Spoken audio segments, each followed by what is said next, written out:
The narrator commenced the evening's discourse by extending an invitation to embark upon a tranquil and unhurried exploration of ancient myths, reimagined as they have been across the vast expanse of history. The focus, it was explained, would not be on monumental heroic sagas, but rather on more subdued and intimate instances where divine beings subtly integrated themselves into human society, their celestial essence concealed within the ordinary fabric of everyday existence. Listeners were then encouraged to soften their illumination, to find comfort beneath their coverings, and to permit the day's clamor and anxieties to recede into the background. A collection of narratives was promised for the evening's contemplation, each one a hushed echo from antiquity, illustrating how primordial forces, with their immense power, found themselves immersed in remarkably mundane human predicaments. These accounts, some imbued with gentle humor, others with profound tenderness, were crafted with the specific intention of leading the audience peacefully towards a state of relaxation and slumber. Once more, the suggestion was made to lower the ambient lighting, perhaps activating a fan to provide a soothing, ambient drone, thereby commencing this serene passage through epochs and legendary lore, a journey designed for quiet contemplation. One is invited to envision a scenario where the venerable deities of antiquity make their grand entrance not upon the hallowed peaks of Mount Olympus, but within the sterile confines of a contemporary maternity ward. Overhead, the fluorescent luminaires emit a low, persistent hum, while from a distant corridor, the plaintive wail of a newborn infant reverberates. Yet, this is no ordinary child. Instead, observers are presented with an event of truly exceptional nature, a quiet miracle unfolding in a most unexpected place. Instead of manifesting with the dramatic crackle of thunderbolts, the infant Zeus makes his arrival accompanied by a subtle electrical current, which remarkably amplifies the hospital's wireless internet connectivity to an extraordinary degree. Nursing staff observe with amusement that their mobile devices consistently display a full 5 bars of signal, even within the typically reception-deprived basement areas of the facility. They jest about this peculiar phenomenon during their coffee breaks, entirely unaware that they are attending to the nascent sovereign of the gods, a being destined to wield dominion over tempests and cosmic forces, but who, at this nascent stage, merely requires routine diaper changes every few hours, much like any other human infant.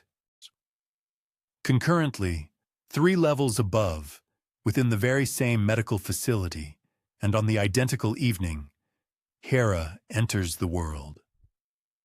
The surveillance cameras monitoring the maternity ward exhibit an inexplicable tendency to fixate upon her nursery, as though an inherent, magnetic quality within her irresistibly drew their focus. Pediatric nurses frequently find themselves unconsciously adjusting and tidying their uniforms as they approach her bassinet, a subtle gesture of deference. Even in her infancy, she possesses an undeniable aura, a bearing both majestic and keenly observant. Her cries, rather than conveying mere discomfort or distress, resonate more like an imperial pronouncement, demanding instant redress and immediate attention to her needs. Meanwhile, in the neonatal intensive care unit, the prematurely born yet flawlessly developed Athena opens her eyes with an unnatural precocity, far earlier than any infant typically would.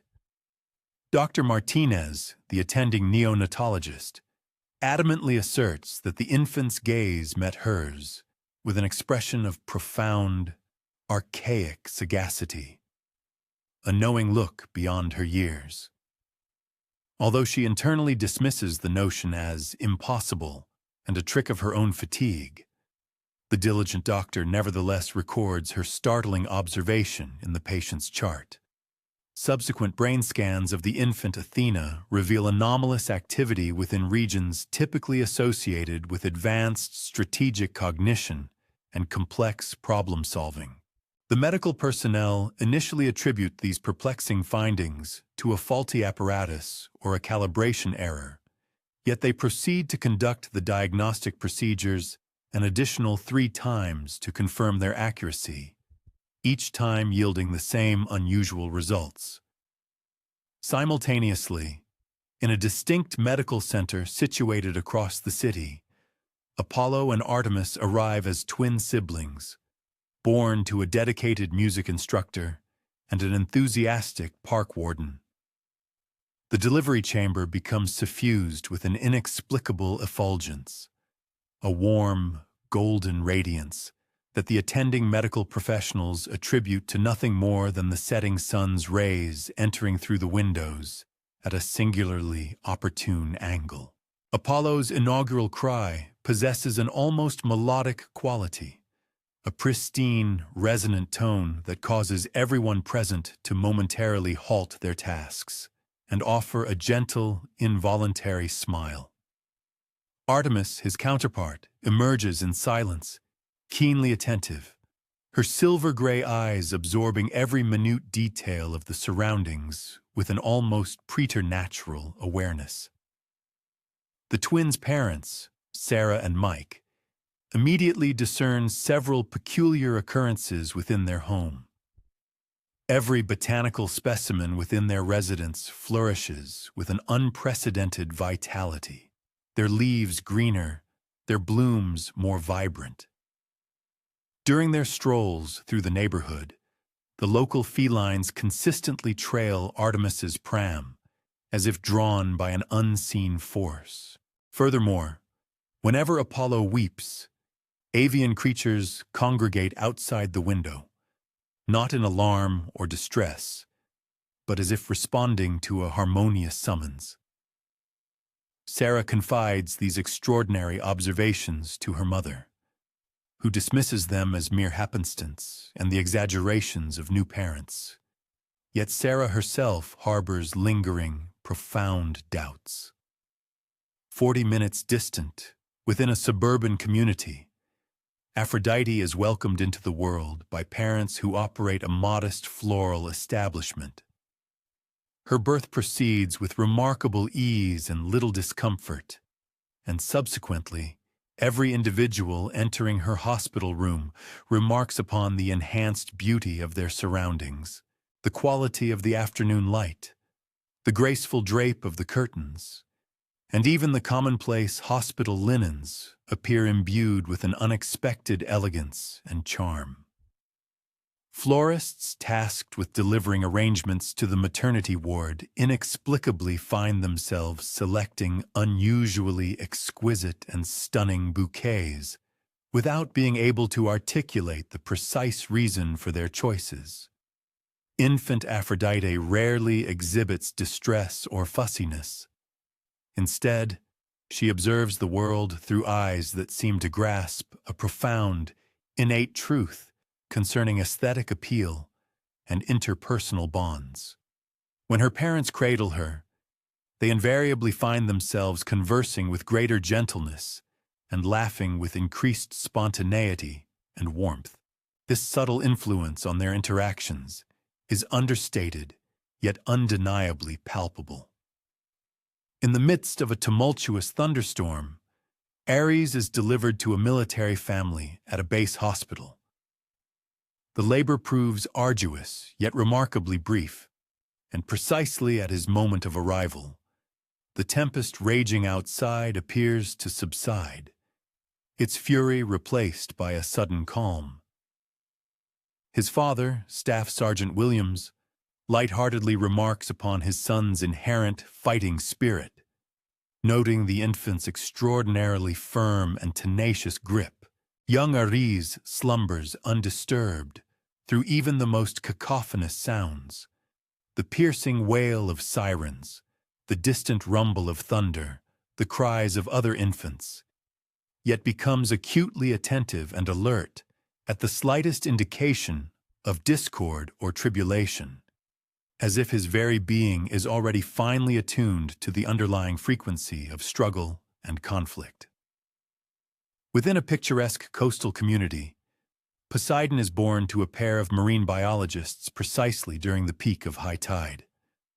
His mother's labor commences exactly as the tidal flow begins its turn, and the infant makes his appearance as the ocean waves reach their zenith, crashing highest against the shoreline.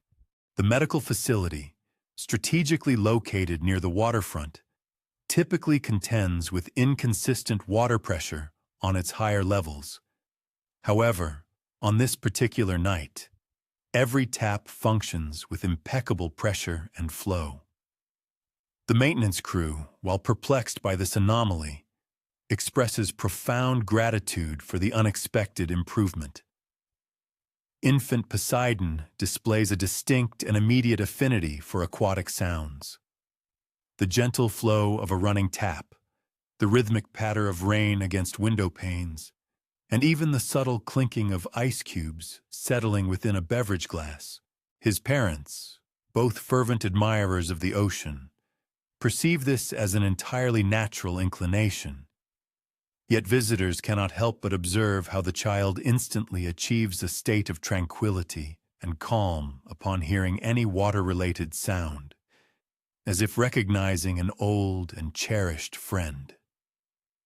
Demeter is delivered to a family of agriculturalists during the height of the harvest period, a time of abundance and hard work.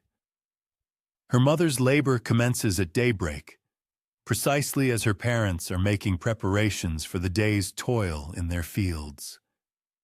She arrives just as the sun fully ascends, and remarkably, every single crop across their entire property appears to achieve perfect ripeness and maturity on that very day.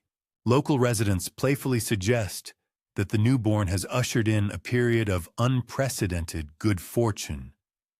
But Demeter's parents discern that their cultivated vegetables are growing noticeably larger and sweeter than ever before, yielding an exceptional bounty. The infant Demeter exhibits the greatest contentment when in proximity to burgeoning flora and growing things. She ceases her fretting and fussing when carried through the garden, and the potted plants in her nursery thrive with an uncommon robustness and vitality. Her inaugural smile is elicited when her mother holds her beside the kitchen herb garden, enveloped by the fragrant essences of fresh basil and aromatic rosemary. Within an artisan's loft situated in the urban core, Hephaestus is born to a sculptor and a metalworker. His delivery is fraught with complications, and he enters the world with a slight discrepancy in one leg, necessitating future physical therapy. Nevertheless, his parents greet him with unadulterated delight and complete joy. A curious observation is made. Every implement within his father's workshop appears to function with enhanced efficiency and precision following his birth. Previously stiff joints on tools now articulate with fluid precision. Metals that were once recalcitrant to manipulation become remarkably malleable and easy to shape. Infant Hephaestus displays an intense captivation with varied textures and implements. He instinctively reaches for his father's carefully stored and meticulously cleaned hammers, even before showing interest in conventional playthings. His small hands seem to possess an innate comprehension of how components interlock and how mechanisms operate. His parents lightheartedly predict he will one day become a brilliant engineer, entirely oblivious to the profound, ancient verity embedded within their jest. Lastly, within the vibrant environment of a bustling downtown hospital, Hermes is born to parents employed in the demanding fields of logistics and communications.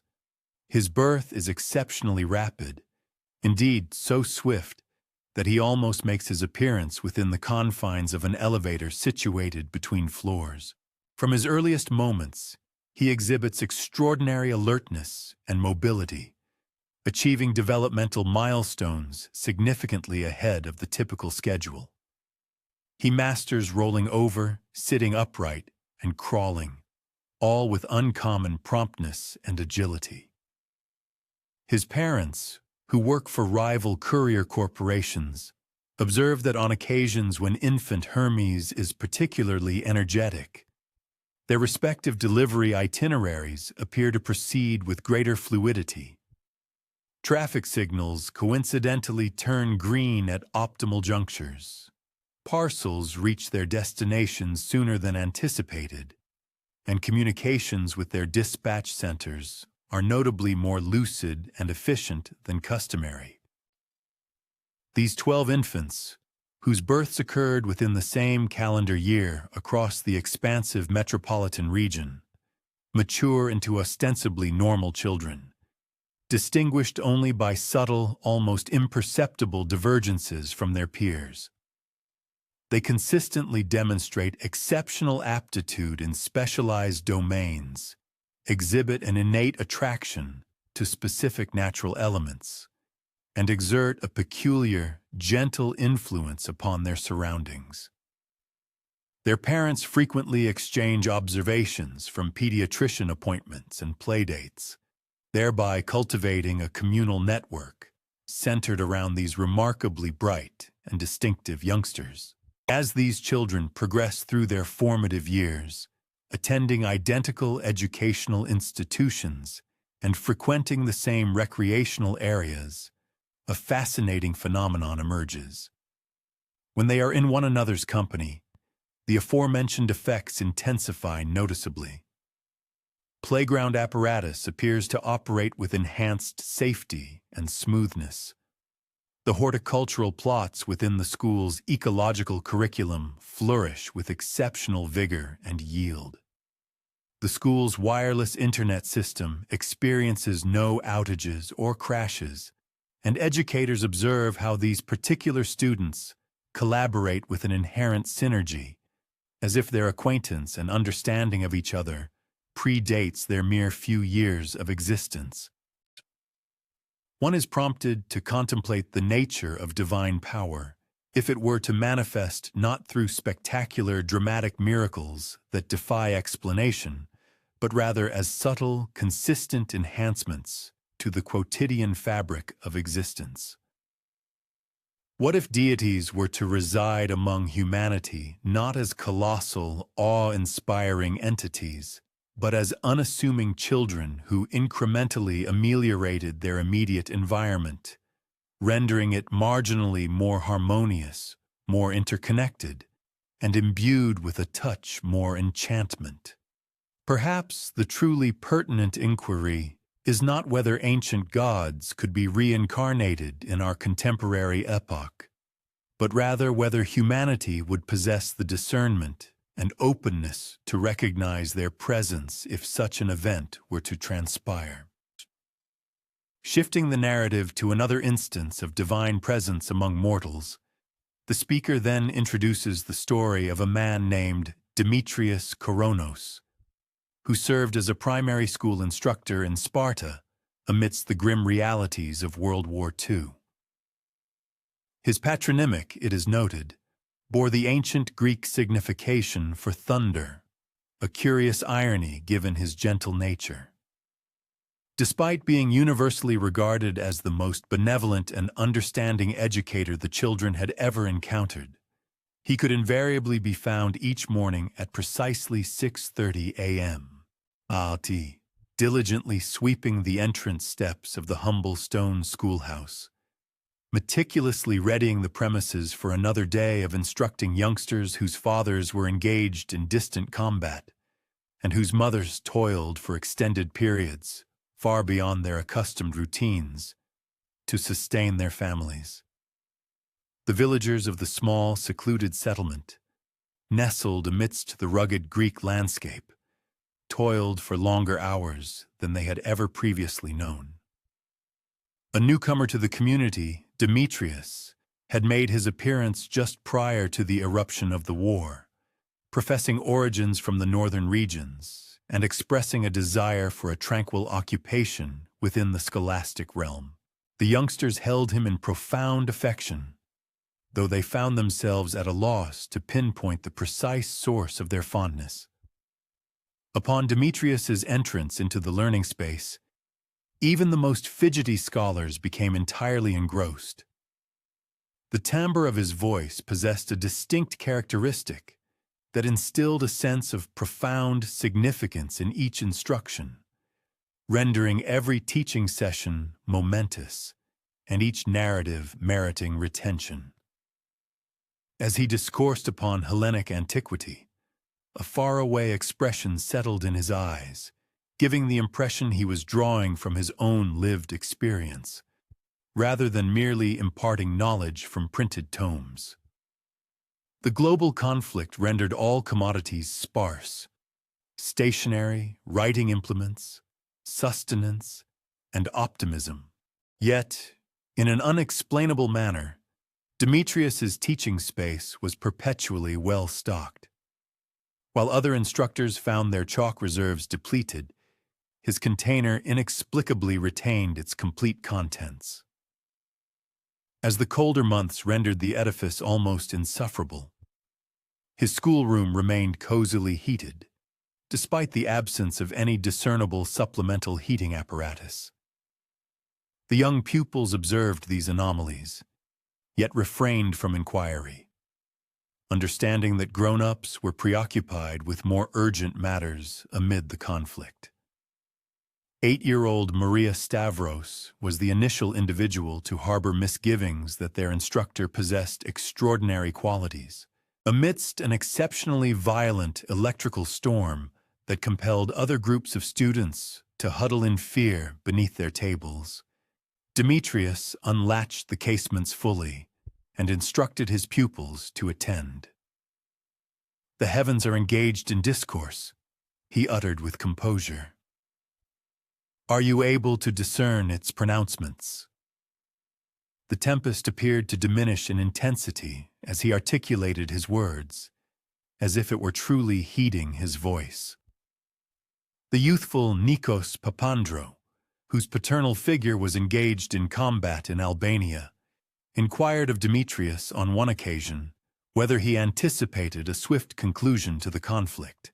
The instructor directed his gaze towards the accumulating cloud formations beyond the pane and declared, "Certain tempests must complete their natural progression, yet all atmospheric disturbances ultimately dissipate." Later that day, the hamlet was privy to its initial positive tidings in several months, an epistle conveying the safety of Nikos's father and his imminent return for a period of respite.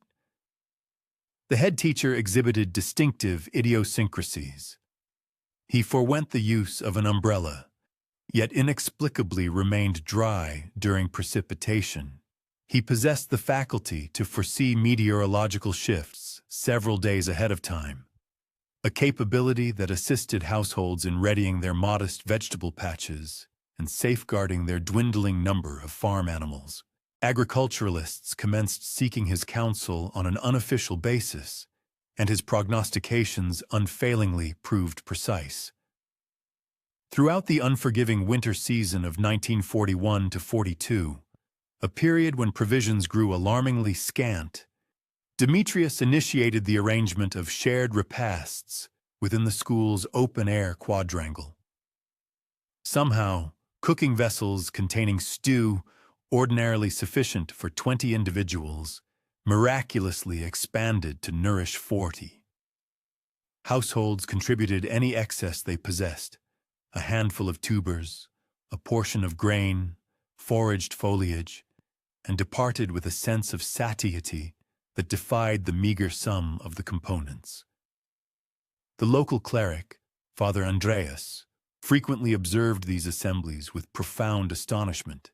He perceived that whenever Demetrius offered a hushed benediction over the provisions, barely audible, an inexplicable abundance always manifested. The clergyman had dedicated numerous years to the study of divinity, yet he had never witnessed phenomena comparable to this unassuming educator's profound influence over both meteorological conditions and social cohesion. On a particular evening, while the inhabitants convened for one of these shared suppers, German reconnaissance aircraft traversed the airspace above them. Each individual involuntarily directed their gaze skyward, gripped by apprehension, as aerial bombardments had grown steadily more frequent. Demetrius remained composed, fixing his gaze upon the firmament.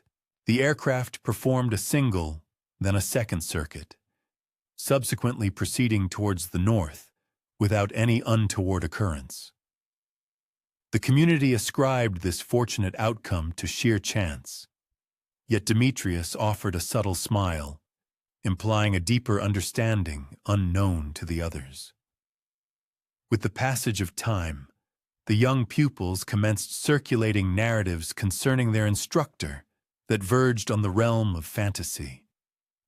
Young Anna adamantly asserted she had witnessed Demetrius conversing with eagles inhabiting eyries in the uplands beyond the academic institution. Petro maintained that his instructor possessed the ability to coax bioluminescent insects into containers merely through courteous request. Sophia firmly believed that during moments of Demetrius's profound joy, an electrical current permeated the classroom, causing their hair to subtly rise. The grown-ups disregarded these accounts as mere products of youthful fancy, yet in their private thoughts, they harbored curiosity. An undefinable quality about Demetrius Koronos deviated from conventional expectations.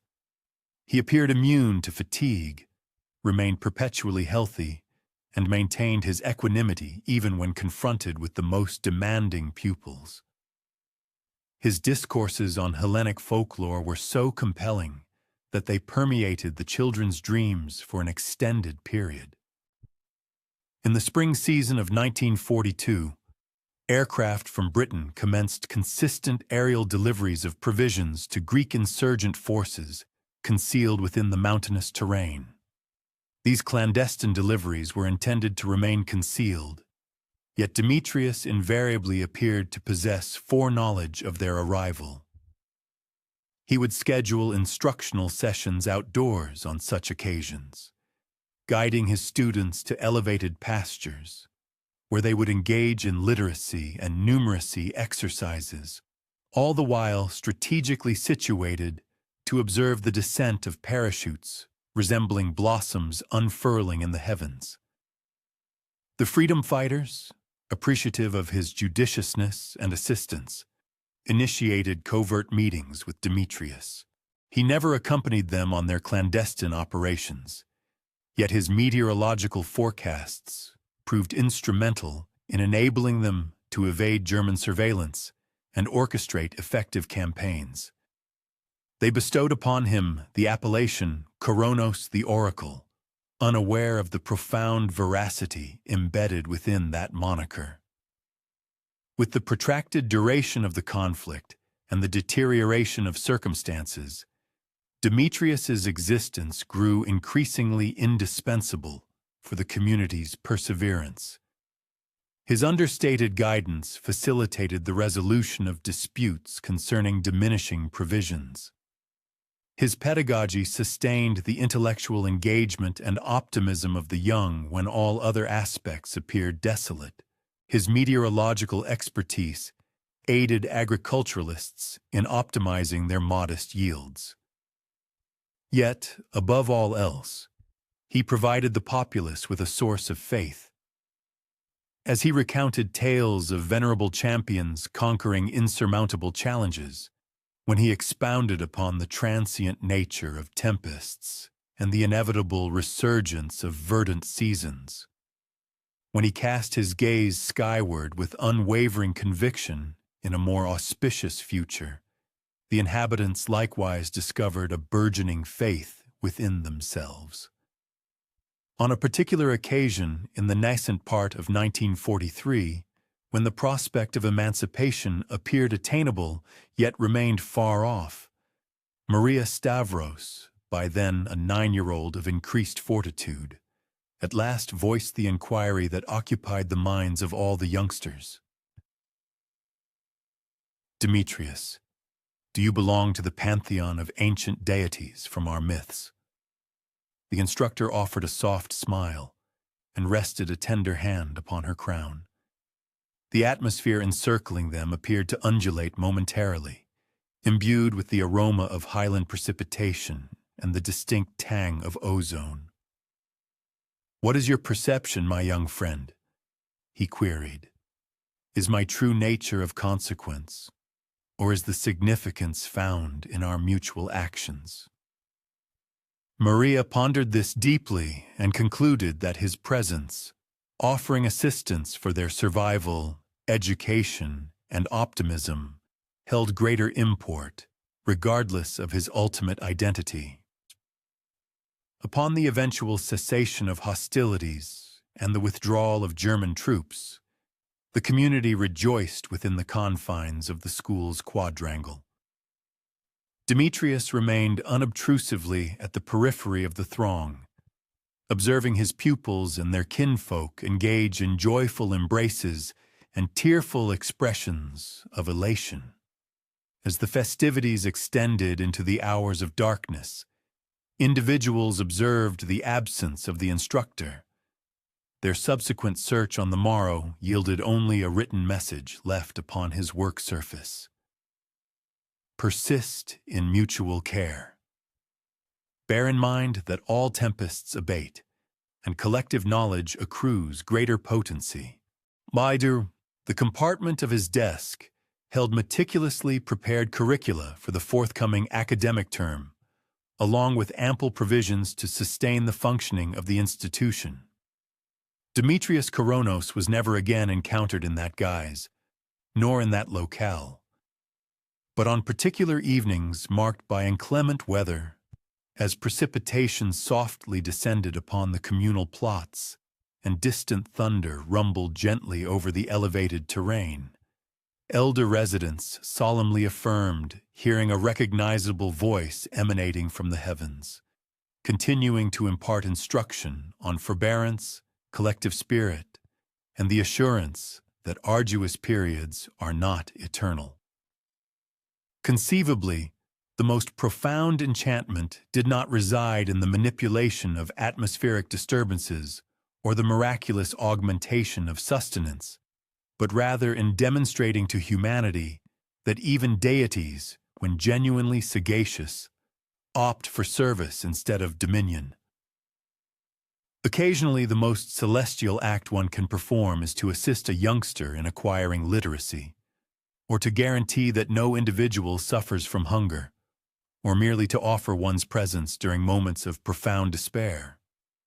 And perhaps that constitutes a valuable precept for all of us, irrespective of whether we are exiled divinities or merely mortals striving diligently amidst challenging epochs. The sagacity inherent in celestial instructors and benevolent deities leads us to yet another narrative of understated influence. Our focus now shifts to the mountainous terrain of 19th century Hellas.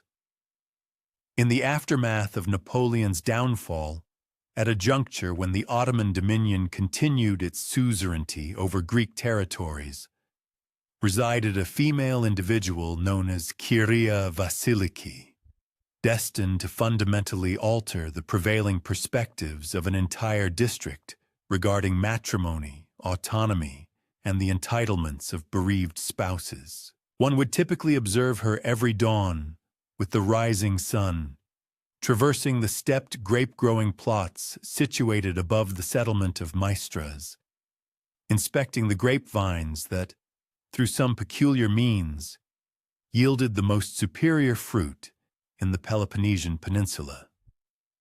Vasiliki had become a widow 3 years prior, when her spouse perished in a mishap during building work, bequeathing her 2 juvenile offspring and a modest yet fertile parcel of acreage.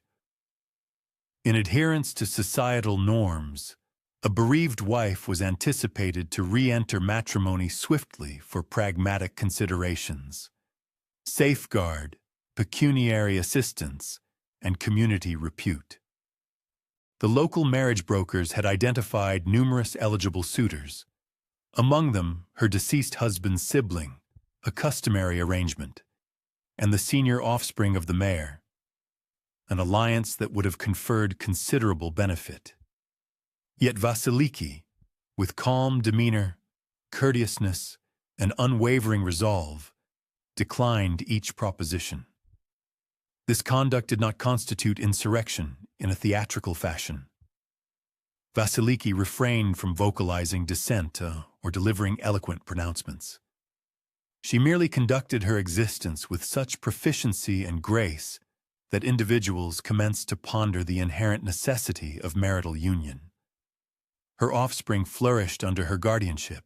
Her viticultural estate yielded superior vintages compared to agricultural holdings cultivated by numerous generations of males. Her modest dwelling invariably presented an immaculate and inviting aspect, and inexplicably, consistently possessed ample provisions for unforeseen visitors. The village priest, Father Mallis, initially harbored reservations regarding the influence this unmarried woman might exert upon established societal norms. However, upon visiting her abode to address these concerns, he discovered her daughter engrossed in sophisticated literary works in both Greek and Turkish. Her son, meanwhile, was mastering arithmetic that conspicuously eclipsed the understanding of the majority of the adult populace, while Vasiliki herself exhibited an impressive command of law, agriculture, and medicine, knowledge remarkably exceeding her conventional schooling. "From where did you acquire such extensive insight into legal matters?" he inquired, with a sincere desire for enlightenment. Vasiliki offered a subtle smile and indicated with a sweep of her hand toward an assortment of scholarly volumes and legal documents she meticulously maintained within a wooden chest. "When one is compelled to safeguard one's children's patrimony and one's own autonomy, one assimilates the necessary knowledge," she succinctly stated. Whispers gradually transformed into widespread recognition concerning the widow who possessed a more profound grasp of Ottoman property statutes than even the designated local judicial officials. She was known to forecast meteorological shifts with greater accuracy than cultivators seasoned by countless seasons, and seemed endowed with a preternatural talent for mediating disagreements among neighbors. Consequently, individuals commenced seeking her counsel, extending beyond mere agrarian concerns to encompass complex legal predicaments, familial discord, and critical business deliberations. The pivotal moment arrived when Kyrios Panagiotis, an affluent proprietor of extensive estates from an adjacent village, endeavored to appropriate a portion of Vasiliki's vineyard. He advanced the contention that a female individual was legally precluded from possessing such a valuable asset absent masculine supervision.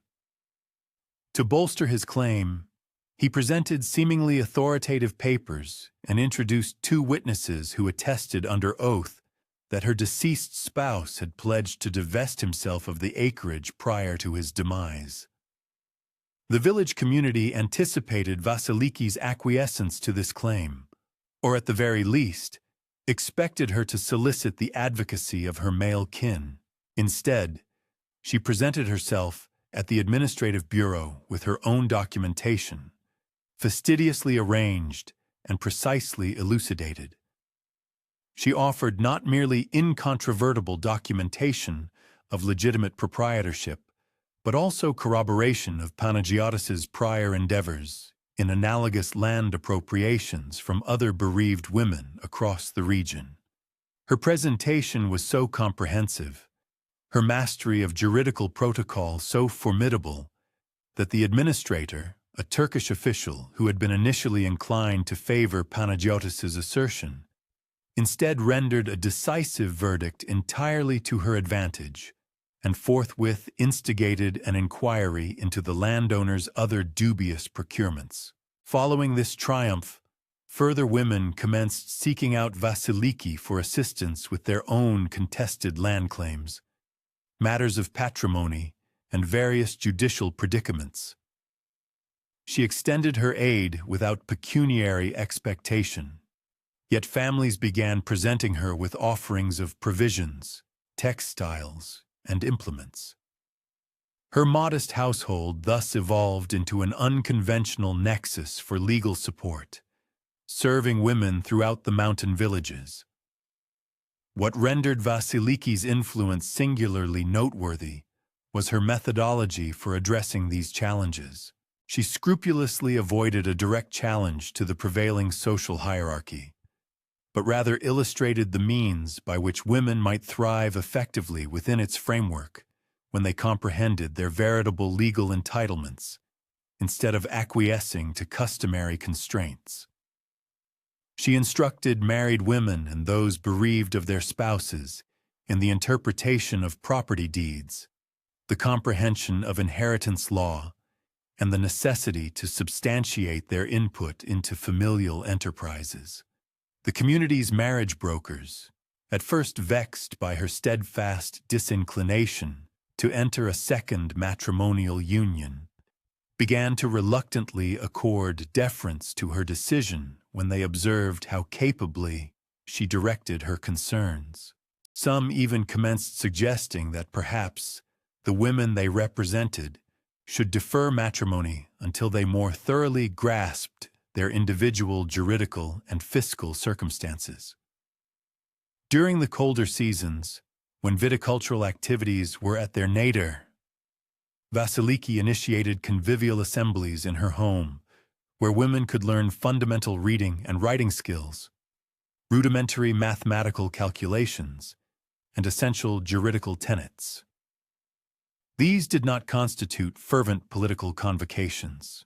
They bore a striking resemblance to customary female communal labor sessions, encompassing the rhythmic hum of the spinning wheel, the intricate art of weaving, and the communal preparation of sustenance. Yet discourse centered upon pragmatic instruction rather than idle chatter. Her daughter Sophia flourished within these nurturing surroundings, possessing such an elevated level of erudition that the village teacher, a man, commenced seeking her expert opinion on complex inquiries. Her son, Demetrius, matured perceiving females as competent arbitrators and co-equal collaborators in the stewardship of domestic affairs. Both children were evidently being groomed for trajectories that transcended conventional gendered expectations. Chikau, the most profound transformation manifested itself when several young women in the village commenced petitioning their paternal figures to postpone prearranged nuptials until they could adequately equip themselves via Vasiliki's unconventional pedagogical initiative. In lieu of the customary brief interim separating engagement from matrimonial ceremony, families started granting a period of 12 to 24 months for brides to cultivate pragmatic proficiencies and juridical acumen. This shift yielded unforeseen advantages for all members of the community. Matrimonial unions acquired greater steadfastness because women approached them endowed with grounded anticipations and functional expertise. Households thrived because spouses were enabled to participate more productively in domestic financial stewardship and asset administration. Even the male populace discovered that intellectually cultivated wives served as more engaging comrades and more proficient confederates. Regional authorities, at first apprehensive of any assembly perceived as potentially subversive to established governance, progressively acknowledged that Vasiliki's influence actually fortified the equilibrium of the populace. Contentious land matters diminished. Domestic enterprises operated with heightened efficacy, and the region cultivated renown for producing exceptionally competent female individuals who fortified their familial units instead of jeopardizing societal harmony. With the passage of time, Vasiliki never again entered the bonds of matrimony. Though numerous commendable gentlemen persistently offered proposals of marriage, she had forged an existence that fulfilled her on an intellectual, affective, and pragmatic plane. Her children matured into enlightened, self-assured individuals. Her viticultural estate maintained its flourishing state. Her acclaim as a sagacious advisor extended far beyond the confines of her immediate locality. Further bereaved women commenced emulating her precedent, electing to perpetuate their single status and establishing autonomous domiciles founded upon their inherent proficiencies and available assets. This arrangement was not perceived as fundamentally subversive because Vasiliki had unequivocally proven that such unconventional domestic structures could bolster, rather than imperil, the equilibrium of the communal fabric. When the eventual advent of Hellenic sovereignty came in the 1820s, the locale was already habituated to formidable female figures, assuming prominent roles of guidance in family and community affairs. The progression toward novel governmental structures proceeded with greater fluidity than in many areas because local women were equipped to handle augmented duties while their male counterparts concentrated on martial and political metamorphoses. Vasiliki herself endured into the advanced years of her 9th decade, encompassed by her progeny, her subsequent generations, and a fellowship of women who had learned that matrimony could be a deliberate volition rather than a fiscal imperative. Her viticultural estate was bequeathed to her daughter, who had volitionally entered into wedlock with a man who esteemed her intellectual cultivation and autonomy. Her male offspring pursued a pedagogical career, ardently advocating for the comprehensive instruction of female pupils with the same rigor afforded to males. Approaching the twilight of her existence, when queried regarding her resolution to persist in her single state, she elucidated, "I never spurned the institution of matrimony per se. My refusal was directed at unions devoid of comprehension, lacking in volition, and bereft of inherent dignity. Perhaps the most profound lesson I imparted was that women, akin to fine vintages, accrue greater worth through the virtues of patience, the acquisition of wisdom, and the provision of felicitous circumstances for their maturation." Her enduring impact was not marked by tumultuous upheaval, but by a subtle metamorphosis of preconceptions concerning the potential achievements of women and the elevated state matrimony could attain when freely embraced by enlightened companions. It is sometimes the case that the most enduring transformations do not arise from contention, but rather through capable individuals merely inhabiting their lives distinctly, thereby illuminating the realm of possibility for others. Indeed, perhaps this encapsulates the essence of authentic societal evolution, not through magnificent declarations, but through persons who subtly illustrate that divergent decisions can culminate in superior results for all.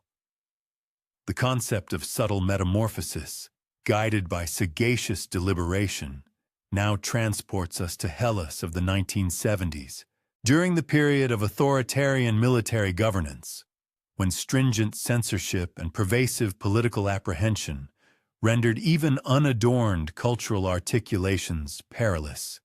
In the metropolis of Thessaloniki, situated in the northern reaches of the nation, there existed a modest broadcasting outlet that, by some remarkable means, succeeded in transmitting optimism through the most oppressive epoch of despotic rule. One would have discovered the broadcasting facility in a repurposed residential structure. perched 3 stories aloft, where an individual by the appellation of Phedros Luminakis presided over the nocturnal broadcast period, spanning the hours from the stroke of 12 to the break of 6 in the morning. His broadcast, designated Songs Before Dawn, formally presented indigenous Hellenic musical compositions and lyrical verses, subjected to meticulous endorsement by the state's regulatory body for content. Yet, an informed audience throughout the northern Hellenic territories understood that a singular occurrence transpired amidst those tranquil nocturnal intervals when the vast majority of the populace was in slumber. Phedros had materialized in the city of Thessaloniki during the year 1971, seeking employment at the radio station with unblemished qualifications across the domains of auditory artistry, literary scholarship, and interpersonal media. His endorsements originated from esteemed academic establishments and cultural organizations, all of which verified without anomaly, despite the fact that no individual within those institutions retained a distinct recollection of his presence. He articulated contemporary Hellenic speech with consummate perfection, yet occasionally employed locutions that resonated with an archaic cadence, as though his acquisition of the tongue had transpired eons prior, and he remained in a state of adaptation to current vernacular. The nocturnal duty period was generally regarded as less coveted, characterized by a reduced audience, negligible oversight, and primarily serving to occupy the airwaves until the commencement of matutinal broadcasts. But Phedros specifically solicited this particular assignment, articulating a preference for the tranquil periods when the populace was most amenable to the reception of melodic artistry and poetic expression. The broadcasting facility's director, appreciative of securing an individual amenable to nocturnal labor, refrained from interrogating this particular predilection. From its inaugural transmission, an exceptional quality distinguished Songs Before Dawn. Phedros, the program's enigmatic host, possessed a vocal instrument that seemed to radiate pure luminescence, a timbre both profoundly warm and exquisitely clear, imbued with an innate capacity for solace, even when navigating subjects of considerable gravity. He cultivated a remarkable rapport with his audience, conversing with them as one might address cherished confidants, acknowledging their everyday trials and tribulations without ever venturing into direct governmental critique, and extending encouragement devoid of overtly perilous political pronouncements. While his chosen musical repertoire was officially categorized as traditional, the specific arrangements and interpretations he broadcast subtly wove narratives that transcended the limitations of pure state propaganda. Ancient melodic strains celebrating the spirit of liberty, lyrical verses exalting human resilience, and cherished folk ballads depicting communities offering mutual succor amidst arduous epochs. The vigilant censors consistently granted approval, perceiving each individual composition as innocuous. Yet the discerning listeners intuitively grasped a more profound dialogue unfolding, a resonant message of enduring hope and fortitude. Throughout the sprawling region, those toiling through the nocturnal hours, diligent nurses attending to the ailing, vigilant security guards patrolling silent corridors, dedicated taxi drivers navigating deserted streets, and industrious bakers meticulously crafting morning sustenance, increasingly relied upon Phedros's broadcast to imbue their solitary watches with greater solace.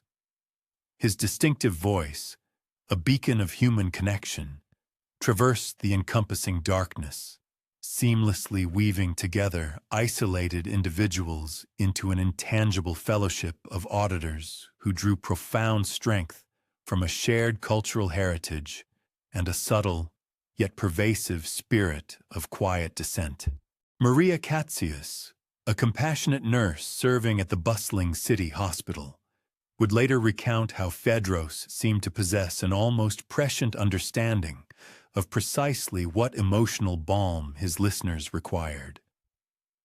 On those particularly fraught evenings when political detentions had cast a pall of anxiety over numerous households, he would judiciously select music of an especially comforting and reassuring nature. When the relentless pressures of economic hardship rendered daily existence more arduous, he would eloquently recite poetry, emphasizing themes of unwavering perseverance and the intrinsic value of communal solidarity. And as the grip of censorship tightened its constricting hold, he ingeniously devised methods to celebrate the rich tapestry of Greek heritage, subtly reminding his audience of values far more profound and enduring than transient political control. The program's most extraordinary attribute lay in Phaedros's unparalleled dexterity in managing listener requests. Individuals were afforded the opportunity to either telephone the station or dispatch written correspondence, soliciting specific musical pieces for beloved family members, cherished friends, or to commemorate significant milestones. With an almost uncanny precision, he consistently seemed to unearth the absolutely perfect musical accompaniment for every conceivable circumstance, even when the requests pertained to songs that had long faded from popular memory, or poetry anthologies that were exceedingly difficult to procure. University scholars, particularly those immersed in the rigorous study of classical antiquity and literary arts, increasingly found themselves forsaking sleep to tune into Songs Before Dawn. This was primarily due to Phaedros's occasional, yet illuminating, disquisitions on ancient Greek texts, insights that were conspicuously absent from any standard academic textbook. His comprehension of classical poetry appeared to be astonishingly profound and deeply personal, almost as though he had been an eyewitness to the very genesis of these immortal works. As the year 1973 unfolded, marked by an escalating surge in political tensions and the increasingly oppressive grasp of the junta's authoritarian rule, Phaedros's broadcast ascended to an even more critical role for its devoted listeners.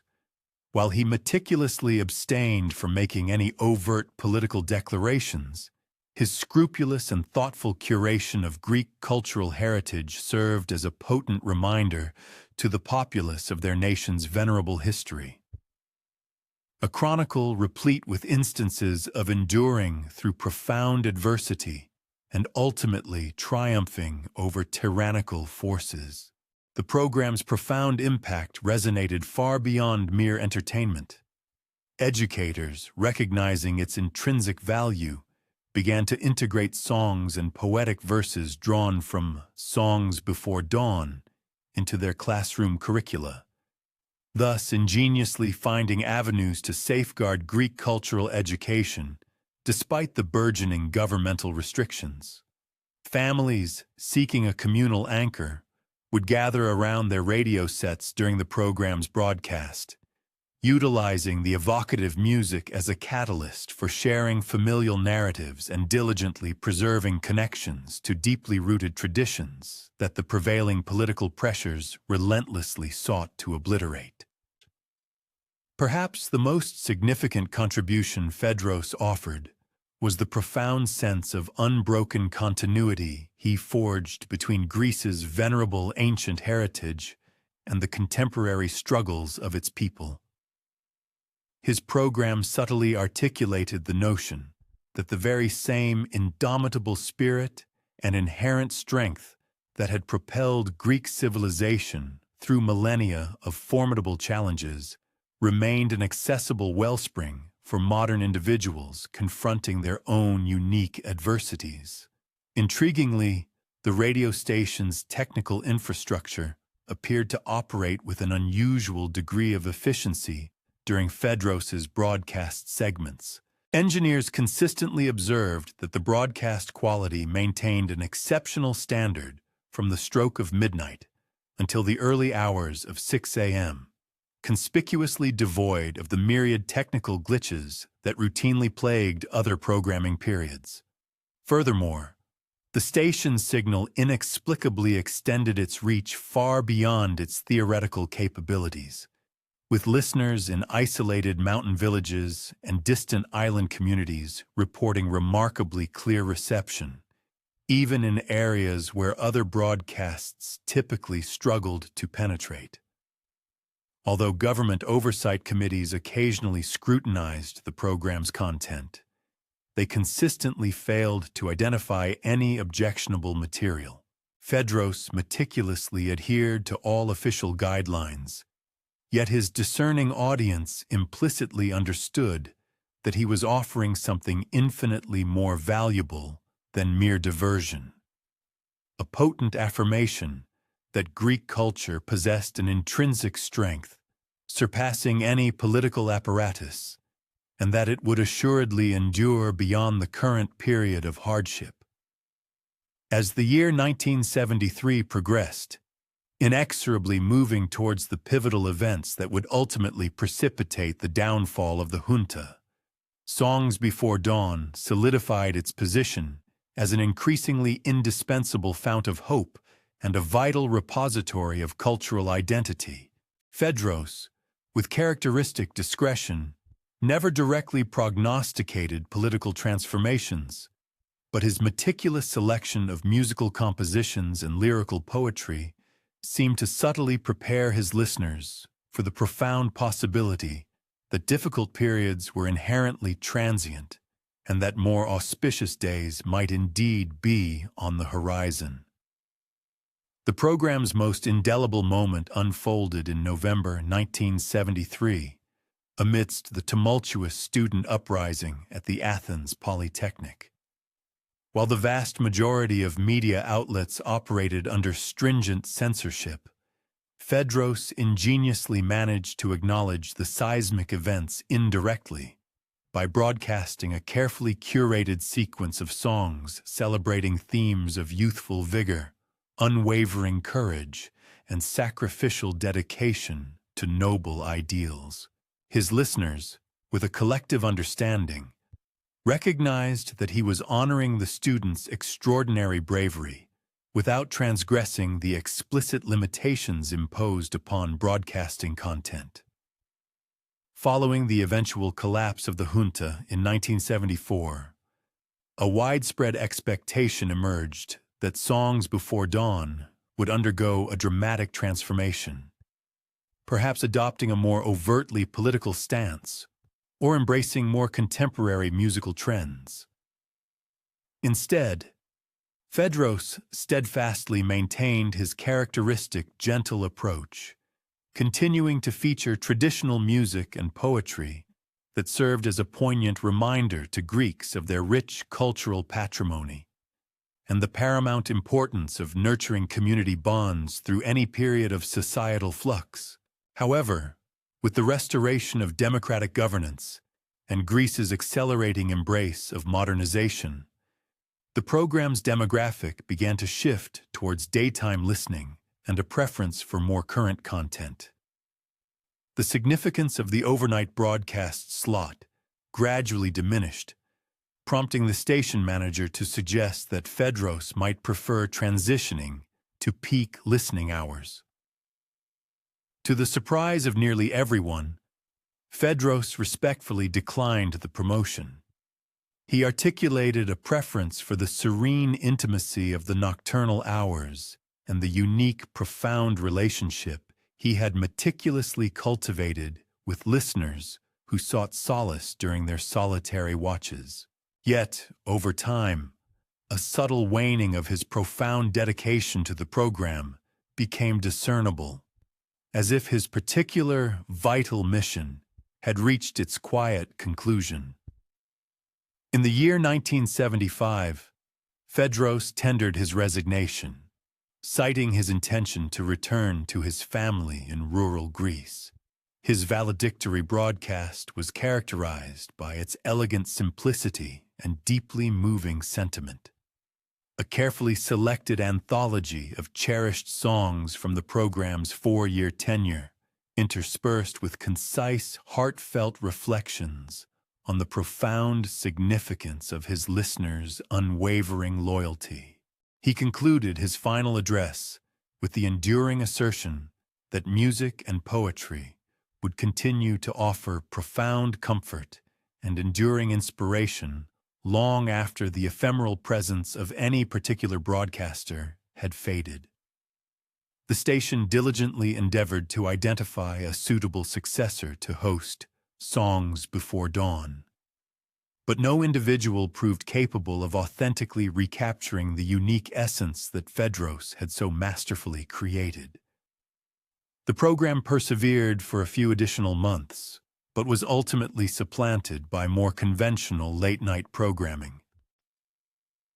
Years subsequent to its discontinuation, individuals who had experienced Songs Before Dawn would still frequently recall the immense significance the program held for them during that challenging historical epoch. Many unequivocally asserted that Fedros's distinctive voice and discerning musical selections had been instrumental in helping them preserve their profound sense of Greek identity and sustain hope for more auspicious times, even when both seemed perilously close to being extinguished.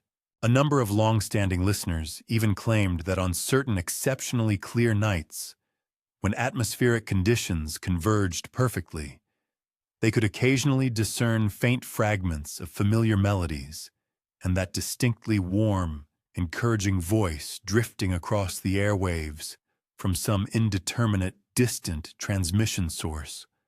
Whether this phenomenon was a product of wistful memory, vivid imagination, or something altogether more ethereal, it served as a powerful reminder that the most cherished aspects of Greek culture, the evocative music, the profound poetry, and the resilient spirit of community that Fedros had so passionately celebrated, remained as vibrant and enduring as ever.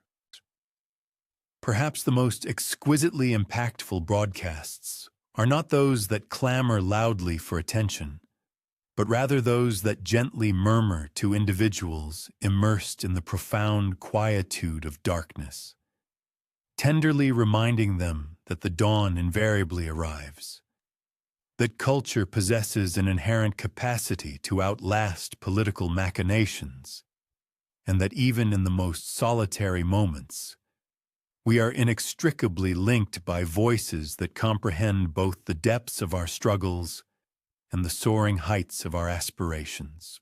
The profound influence of such voices, conveying timeless wisdom through the encroaching shadows, now directs our attention to another narrative from those same tumultuous years, a tale concerning a teenage girl whose unassuming intelligence proved pivotal in safeguarding knowledge during a period when authorities aggressively sought to control what citizens could access and contemplate. One would typically encounter her every afternoon after the school day concluded, nestled within the subterranean confines of the Athens Municipal Library, a remarkably earnest 15-year-old named Sophia Strategou, whose thick spectacles and meticulous demeanor rendered her almost imperceptible amidst the towering stacks of books and meticulously organized filing cabinets. Sophia's father was himself a dedicated librarian, and her mother served as a primary school educator. Consequently, she had matured enveloped by books, much as other children are surrounded by their playthings.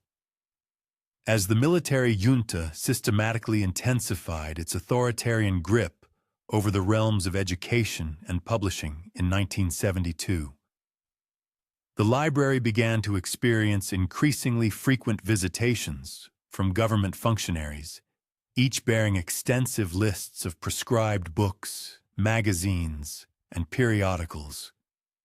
Any material deemed politically subversive, morally objectionable, or overtly contrary to the regime's officially sanctioned interpretation of Greek values was mandated for immediate removal from public circulation. Sophia observed, with a quiet sense of anguish, as her father reluctantly packed away volumes he had dedicated years to meticulously cataloging and judiciously acquiring. Philosophical treatises, incisive political analyses, examples of modern literature, and historical accounts that diverged from official narratives all vanished from the accessible public shelves. Consequently, the library's atmosphere became noticeably more subdued, its intellectual vibrancy perceptibly diminished, as patrons discovered a steadily dwindling selection of engaging materials available for scholarly research and leisurely reading. However, Sophia discerned a crucial oversight that had eluded the government authorities. The library's subterranean levels harbored vast storage sections, utilitarian maintenance chambers, and neglected recesses where decades of earlier acquisitions languished in various states of processing and arrangement. These neglected zones were perpetually cloaked in dust, inadequately illuminated, and typically shunned save for essential upkeep duties. Rather than permitting the prescribed literary works to be annihilated or completely expunged from the premises, Sophia embarked upon the creation of what she internally christened the alternative collection. Diligently laboring beyond her school schedule and throughout weekends, she meticulously relocated forbidden documents to discreet sanctuaries scattered across the basement, thereby establishing a clandestine repository that safeguarded invaluable intellectual assets for posterity. Her methodology proved astonishingly intricate for a solitary adolescent. She devised encrypted inventory registers, masterfully crafted to resemble standard maintenance logs. These documents cataloged concealed items employing numerical designations that ostensibly pertained to heating apparatus, electrical components, and general structural upkeep.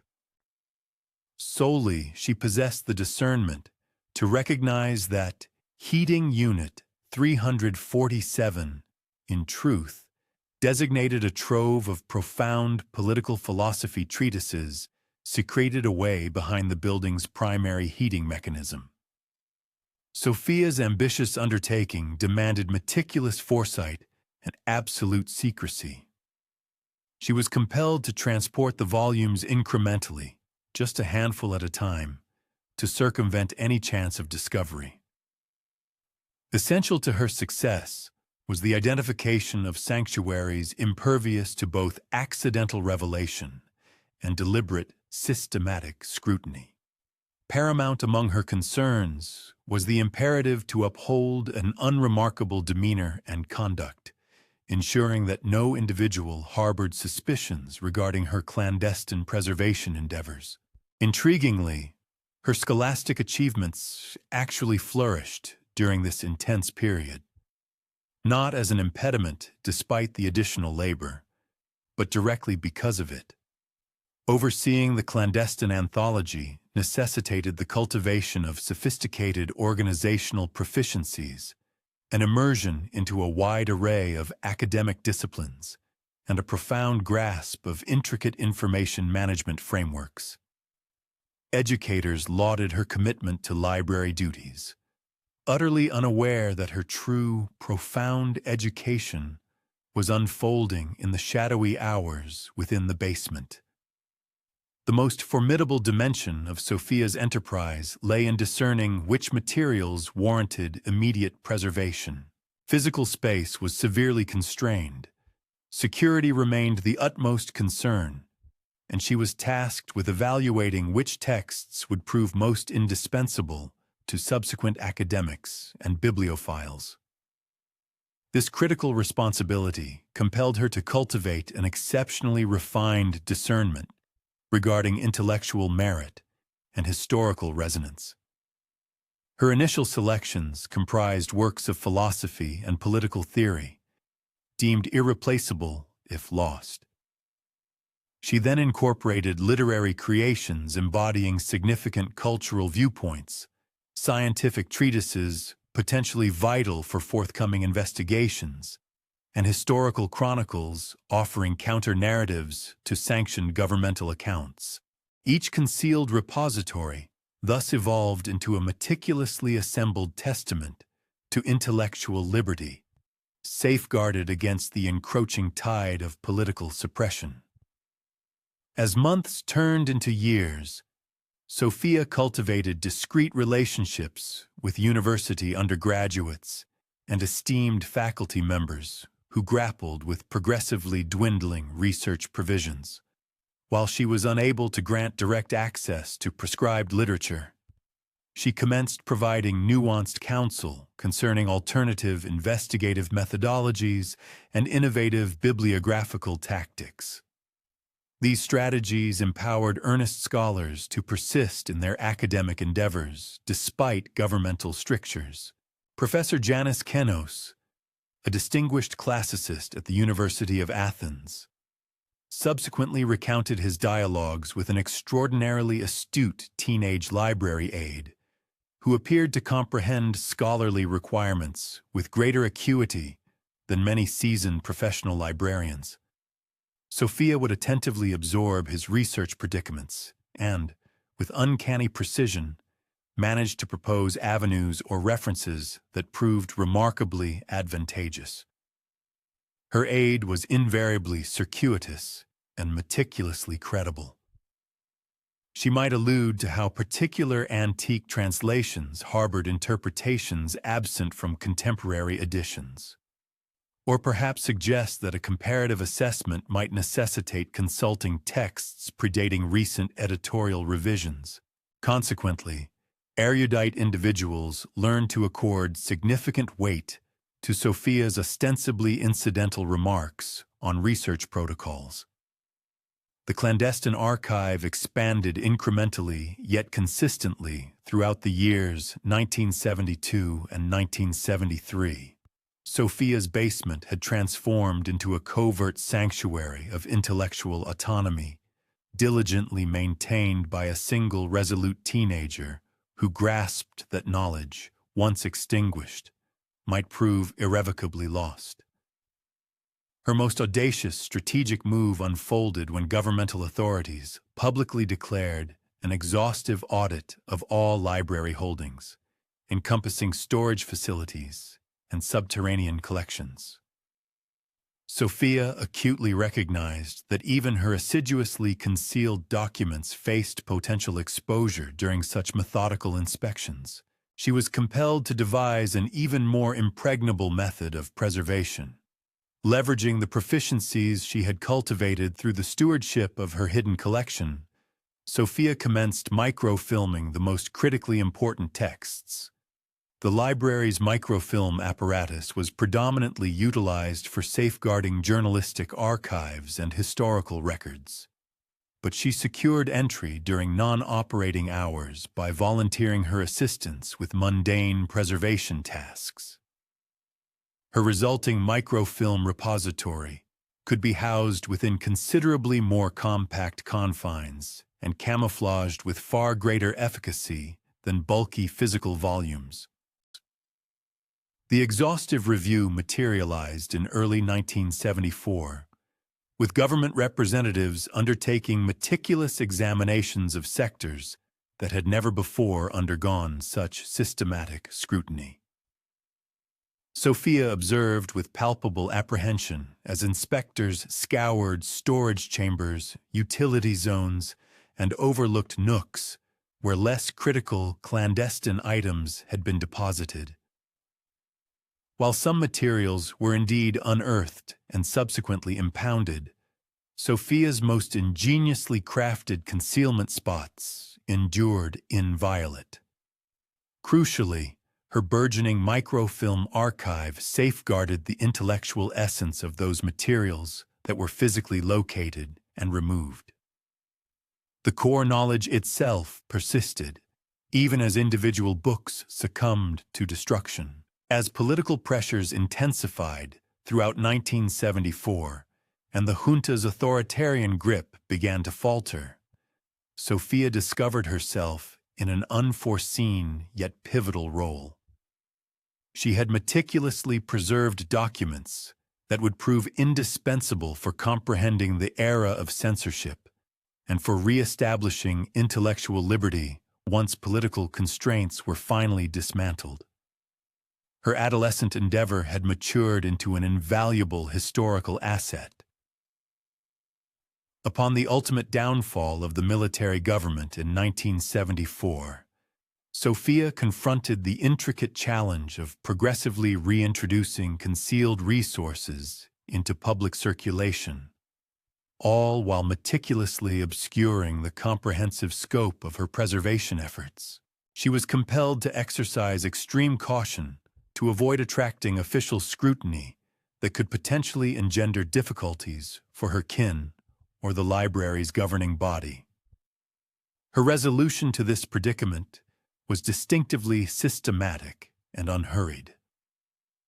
Over the ensuing months, previously prescribed literary works commenced their reemergence within the library's holdings, presenting as though they had merely been misfiled during regular organizational procedures, rather than intentionally sequestered due to political imperatives.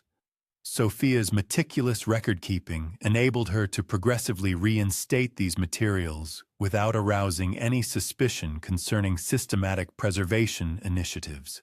University scholars soon observed that the Athens Municipal Library appeared to possess remarkably comprehensive archives of texts that were scarce elsewhere. Academics who had contended with meager resources throughout the junta's reign discovered that their investigations could recommence.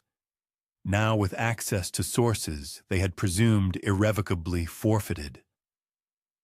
Sophia herself never publicly divulged her preservation undertakings. Even following the re-establishment of political liberties, she persisted in her employment at the library throughout her collegiate studies, ultimately ascending to the rank of a professional librarian whose profound acumen in information governance and collection safeguarding commanded immense respect, albeit never fully elucidated. Many decades hence, when scholars delving into the junta era sought to unravel how specific intellectual assets had eluded systematic censorship, they unearthed compelling evidence of sophisticated preservation endeavors, indicative of extensive foresight and extraordinary organizational prowess. The true identity of the individual orchestrating these intricate activities, however, persisted as an enigma. Sophia, by then holding the esteemed position of head librarian, would occasionally betray a knowing smile when junior colleagues expressed astonishment at the library's enduring historical collections, pondering how such a vast quantity of material had navigated such a tumultuous epoch. She would merely remark that books, much like abstract concepts, proved considerably more challenging to obliterate than governing powers typically apprehended, and that resolute individuals invariably discovered means to safeguard what held the greatest significance. Her enduring legacy extended beyond the mere materials she meticulously preserved. It encompassed the profound comprehension she cultivated regarding the symbiotic relationship between erudition and emancipation. She had internalized that intellectual autonomy demanded not merely the availability of information, but also the zealous defense of that accessibility by individuals prepared to undertake personal hazards for the collective good. Perhaps the most profoundly significant libraries are not those distinguished by their imposing edifices or their sprawling public inventories, but rather those diligently sustained by individuals who grasp that safeguarding knowledge can, at times, be a subtle gesture of defiance, and that the most sagacious custodians of intellectual freedom are frequently those who labor invisibly within the shadows, ensuring that veracity endures until it can securely re-emerge into the illumination. Turn to the light. The silent valor involved in safeguarding enlightenment during tumultuous eras leads us back to an earlier chapter of Hellenic chronicles, a time when distinct forms of intrepidity were imperative amidst the global conflagration known as the Great War. Within the sodden trenches of the Macedonian battlefront in 1917, a soldier by the name of Sergeant Palomos served, whose unconventional approach to armed conflict astonished all his fellow combatants. During the harsh grip of winter, one would not have discovered him ensconced in the officers' quarters, where a measure of warmth and solace might be anticipated, but rather sharing the most frigid, most exposed outposts alongside the freshest recruits and the most apprehensive conscripts. Palomos had voluntarily enlisted for military duty, despite his age surpassing that of the majority of soldiers, asserting a profound personal obligation to safeguard Greek dominion against foreign encroachment. His appellation, meaning war in ancient Greek, provided a source of amusement for his comrades, yet his demeanor in the throes of battle mystified them. Palomos demonstrated an astonishing fearlessness under enemy fire, appeared to foresee adversary maneuvers with an almost supernatural precision, and possessed an extraordinary aptitude for preserving lives in seemingly insurmountable predicaments. Nevertheless, he evinced no gratification in the act of killing and displayed an uncommon reverence for opposing soldiers, even those actively endeavoring to end his life.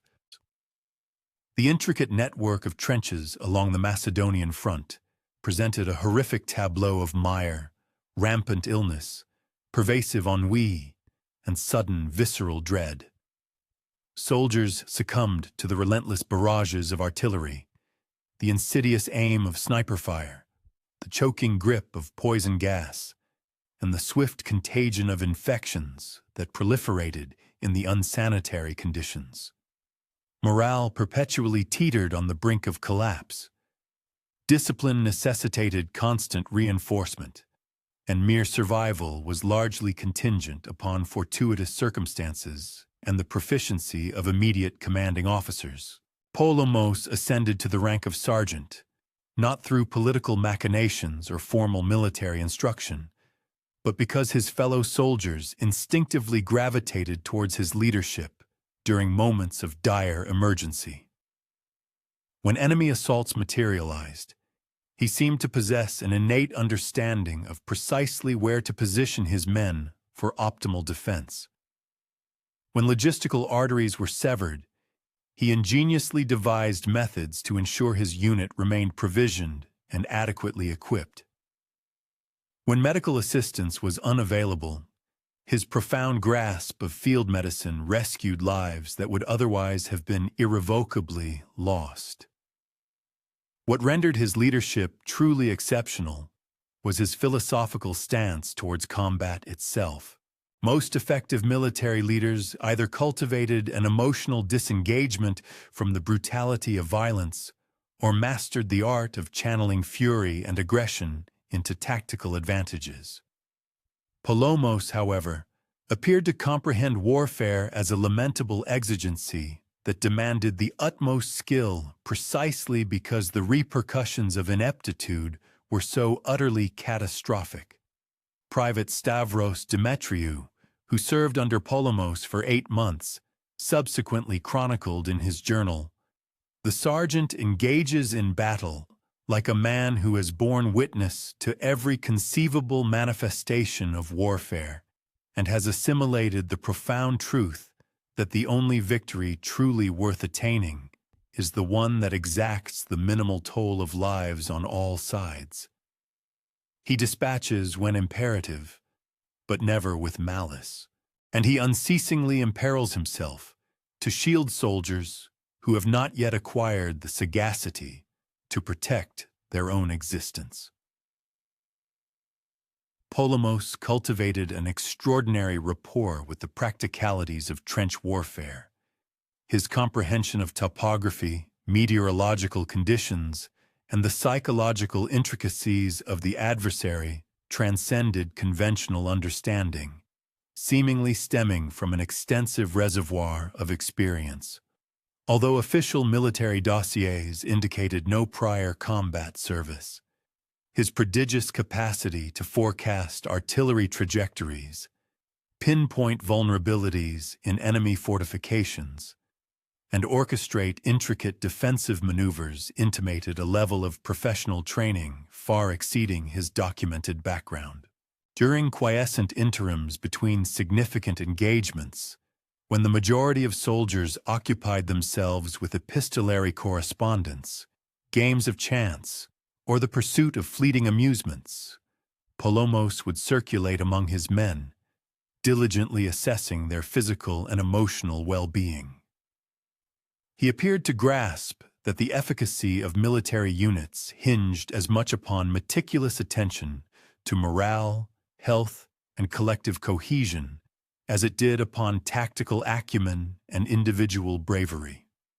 His methodology for maintaining discipline was notably efficacious. Rather than relying on punitive measures and intimidation, Polemos upheld order through the compelling force of personal example and an unfeigned solicitude for the welfare of his soldiers. Men readily complied with his directives because they reposed unwavering trust in his judgment and recognized that he would never command them to undertake perils he himself would not embrace. The most striking manifestation of his leadership emerged during the autumnal offensive of 1917, when Greek forces received orders to advance against heavily fortified enemy strongholds, despite insufficient artillery support and inadequate reserves. The assault was patently ill-conceived and destined to inflict colossal casualties for negligible strategic gain. Instead of merely adhering to commands that would have precipitated an egregious slaughter, Polemos dedicated the night preceding the attack to assiduous study of terrain maps, meticulous analysis of enemy defensive schematics, and the development of alternative tactical stratagems. He put forward a revised assault blueprint that accomplished the identical strategic objectives while substantially curtailing casualties by astutely leveraging weaknesses in enemy positions that higher command had overlooked. His amended strategy demanded an astonishing degree of precision and inter-unit coordination. However, Polemos had fostered sufficient trust and robust communication among his troops that they were capable of executing intricate maneuvers under the crucible of combat conditions. The offensive achieved its aims with casualty figures dramatically lower than those projected by the original plan, and several crucial strategic locations were secured that had not even been encompassed within the initial objectives. Military authorities initially regarded tactical innovations unapproved by official channels with suspicion, yet the undeniable impressiveness of the outcomes compelled their acknowledgement.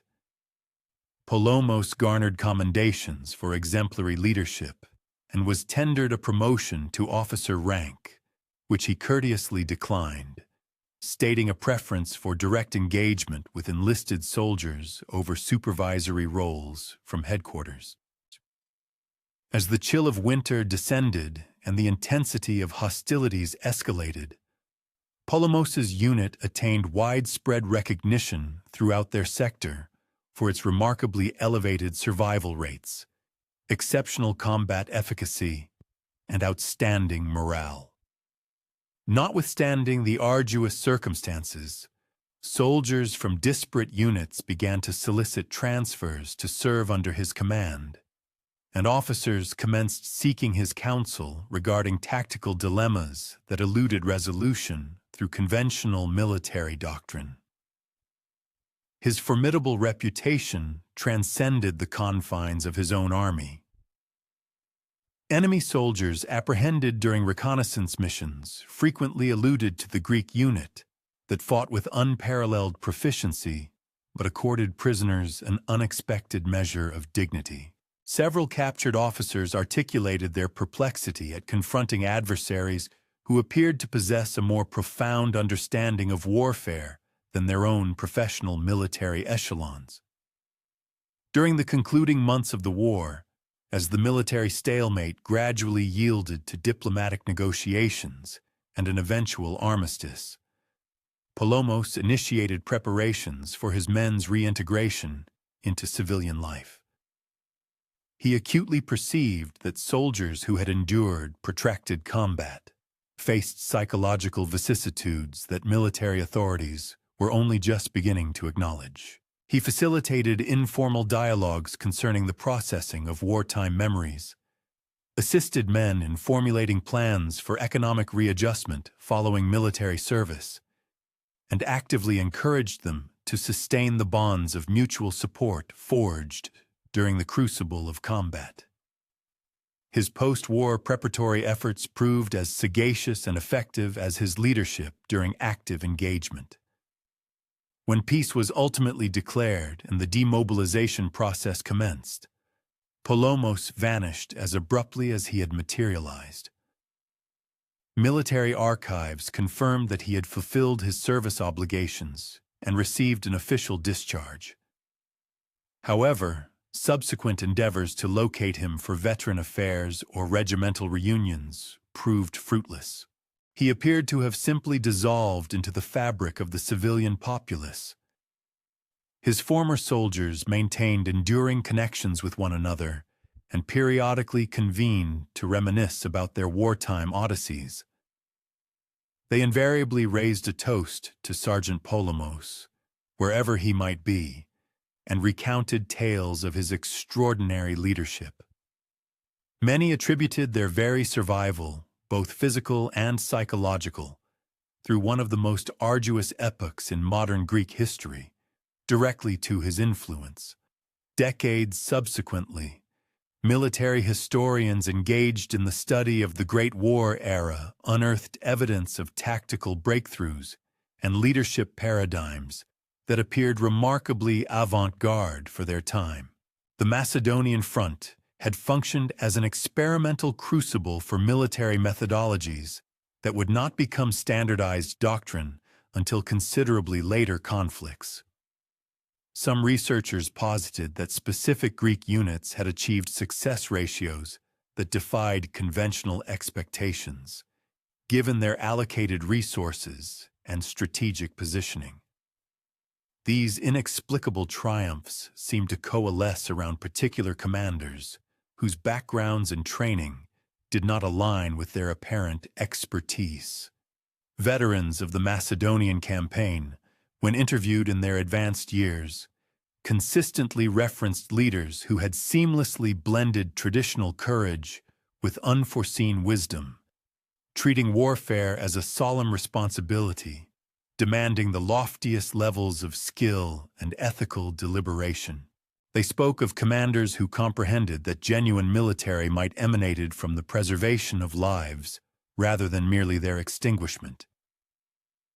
Perhaps the most formidable warriors are not those who harbor an affinity for battle, but rather those who apprehend its essence so completely that they can mitigate its devastating costs while simultaneously attaining indispensable objectives.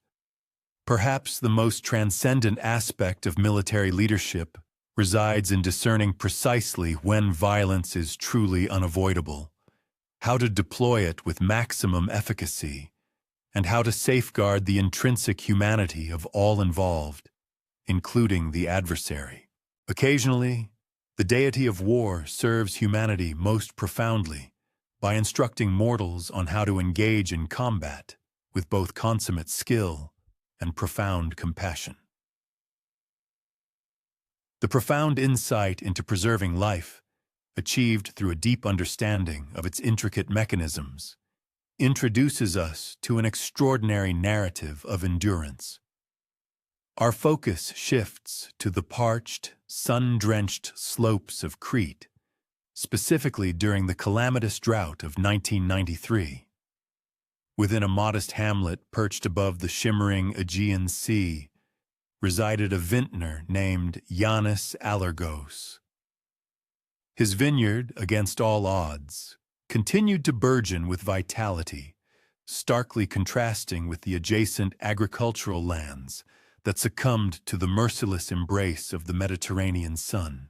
One would invariably discover him at the nascent break of day, treading thoughtfully amidst the extensive rows of grapevines, plants that, by all conventional expectations, should have been exhibiting severe distress and struggling for existence.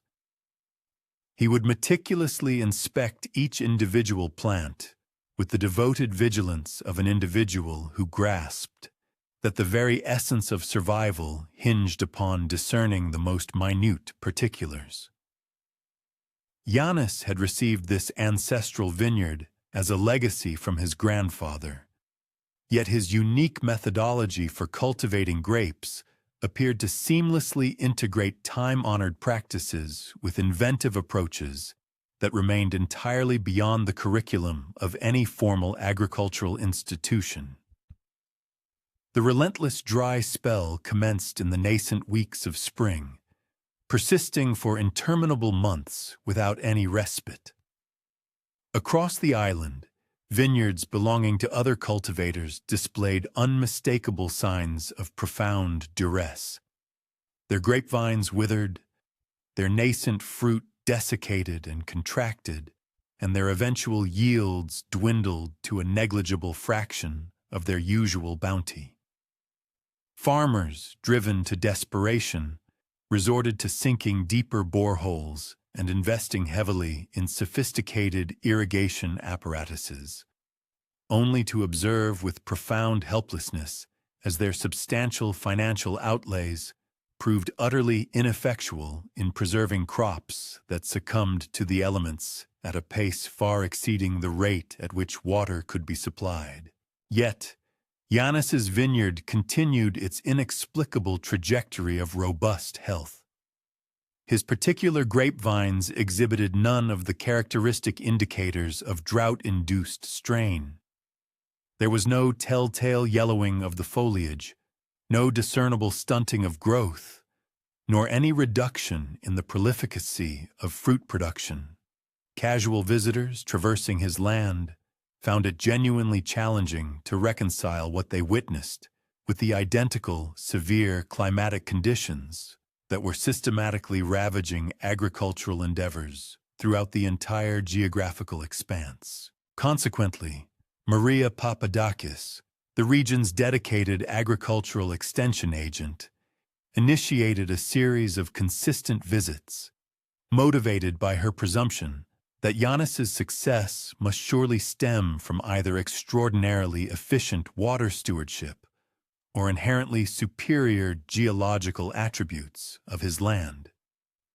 What Maria ultimately discovered, to her professional perplexity, was a vineyard seemingly governed by tenets that defied conventional identification or explanation through the established paradigms of agricultural science. Yannis, with his customary graciousness, welcomed her incessant inquiries, yet his responses were often exasperatingly imprecise. He articulated concepts such as attending to the intrinsic requirements of the grapevines and harmonizing with the inherent rhythms of nature, rather than offering precise technical specifications concerning irrigation timetables, nutrient supplementation protocols, or strategies for pest eradication. When cornered for more granular specifics, he would invariably offer a gentle smile, suggesting that the successful cultivation of grapes demanded as much intuitive understanding as it did empirical knowledge. What Maria assiduously chronicled during her investigative visits was a vineyard meticulously managed, with an exceptional degree of sensitivity to nuanced environmental variables that the majority of cultivators either overlooked entirely or simply failed to discern. Yannis appeared to possess an innate comprehension of the subtle microclimates existing within the confines of his property, meticulously tailoring his cultivation methodologies for discrete sections based on minute variations in soil exposure and atmospheric circulation that were scarcely discernible to external observers. Furthermore, his daily work regimen adhered to idiosyncratic patterns that diverged significantly from universally accepted agricultural guidelines. He might, for instance, engage in strenuous labor during the tranquil coolness of evening hours and then repose during portions of the day when other farmers were at the zenith of their activity. His precise scheduling for various essential vineyard operations, including pruning, soil cultivation, and the intricate preparations for harvest, appeared to be orchestrated by determinants extending far beyond mere meteorological predictions and rigid calendar dates. The prevailing social ambience of the vineyard proved as singularly distinctive as its astonishing agricultural achievements.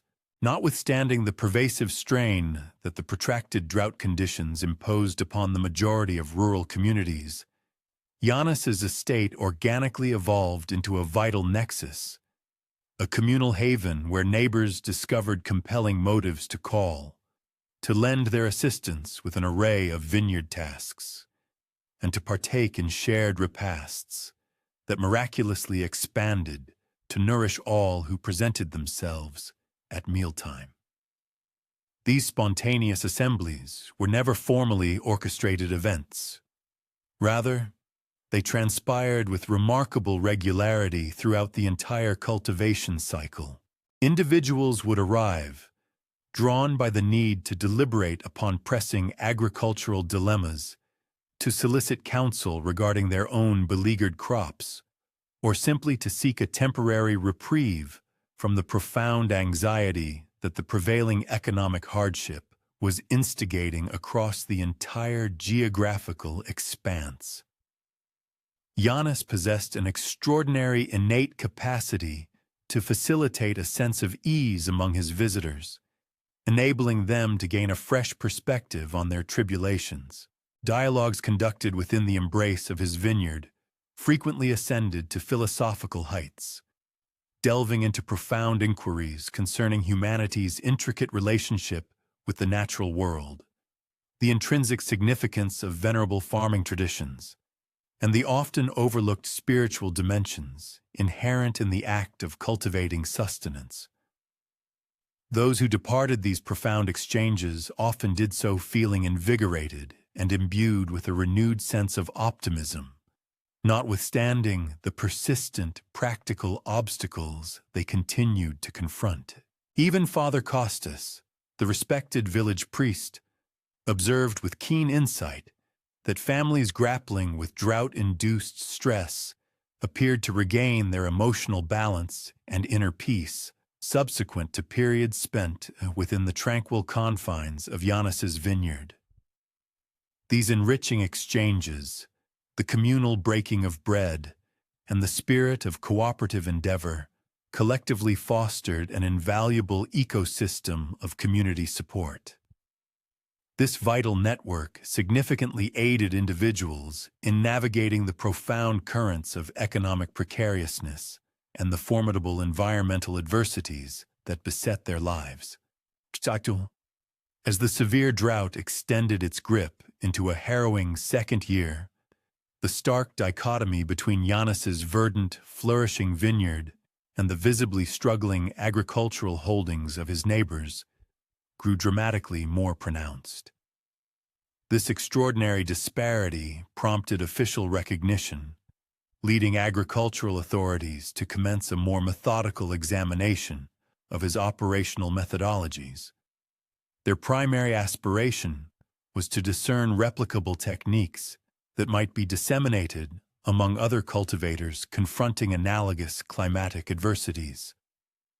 However, their initial investigative endeavors yielded a collection of observations that, while undeniably intriguing, ultimately proved to be tantalizingly inconclusive. Forensic analyses of the soil samples indicated a commendable mineral composition, yet nothing overtly extraordinary when contrasted with the geological attributes of adjacent properties. Intriguingly, water consumption figures suggested a usage rate that was demonstrably below the regional average, rather than above it, a revelation that utterly failed to elucidate the vineyard's conspicuously superior state of health. Furthermore, sophisticated weather monitoring instrumentation, deployed across the property, registered no anomalous microclimatic phenomena that could credibly account for such remarkably favorable growing conditions. The pivotal distinction, it became increasingly apparent, resided in vineyard management practices that proved inherently challenging to either precisely quantify or systematically replicate. Yannis's nuanced decisions regarding timing, his distinctive approaches to fostering plant nutrition, and his meticulous methodologies for preserving soil vitality represented a sophisticated amalgamation of inherited traditional knowledge and innovative strategies. These innovations appeared to emanate from an exceptionally profound, almost intuitive grasp of intricate plant biology and the interconnected dynamics of environmental systems. His elucidations persistently retained their exasperatingly non-technical character. When probed about his seemingly miraculous water management strategy, he might articulate that his primary objective was to foster within the vines a more profound, symbiotic engagement with the earth. Similarly, when pressed to elaborate upon his unconventional pruning methodologies, he would meticulously clarify that his endeavor was to facilitate each individual plant in discovering its inherent vigor rather than imposing external, artificial growth configurations upon it. Notwithstanding the seemingly elusive nature of his explanations, an increasing number of neighboring farmers commenced integrating specific facets of Yannis's methodology into their own practices. They soon discovered that even a partial adoption of his principles yielded tangible improvements in their agricultural outcomes. His unwavering emphasis on meticulous observation, adaptive timing, and a comprehensive, holistic conceptualization of vineyard stewardship proved instrumental in empowering his neighbors to formulate and implement significantly more efficacious strategies for drought mitigation and response. The vineyard's yield during the second year of the relentless drought proved to be not merely successful, but truly extraordinary in its inherent quality. At a time when the vast majority of regional wine production suffered severe curtailment, Yannis cultivated grapes that were destined to produce vintages of unparalleled depth and intricate complexity. This remarkable achievement soon caught the discerning attention of prominent wine merchants from Athens, who commenced undertaking specialized journeys to secure his highly coveted, albeit limited, production. This burgeoning success, however, simultaneously engendered a new set of challenges, as the heightened scrutiny attracted an influx of visitors, an escalation of inquiries, and mounting pressure to either systematically articulate or commercially exploit his distinctive methodologies. Yannis, with his customary serene composure and innate grace, navigated this increased attention with remarkable dexterity. He extended a warm welcome to genuinely earnest inquirers, while adroitly rebuffing any overtures seeking to capitalize upon or sensationalize his profound accomplishments. As the third consecutive year dawned under the persistent pall of drought conditions, regional administrative bodies formally requested Yannis to spearhead a series of workshops for fellow agriculturalists contending with escalating climate-related adversities. His instructional presentations, though immensely popular, were notably unconventional in their pedagogical approach. They prioritized the cultivation of an intuitive, deeply felt understanding of complex agricultural ecosystems over the mere dissemination and application of discrete technical remedies.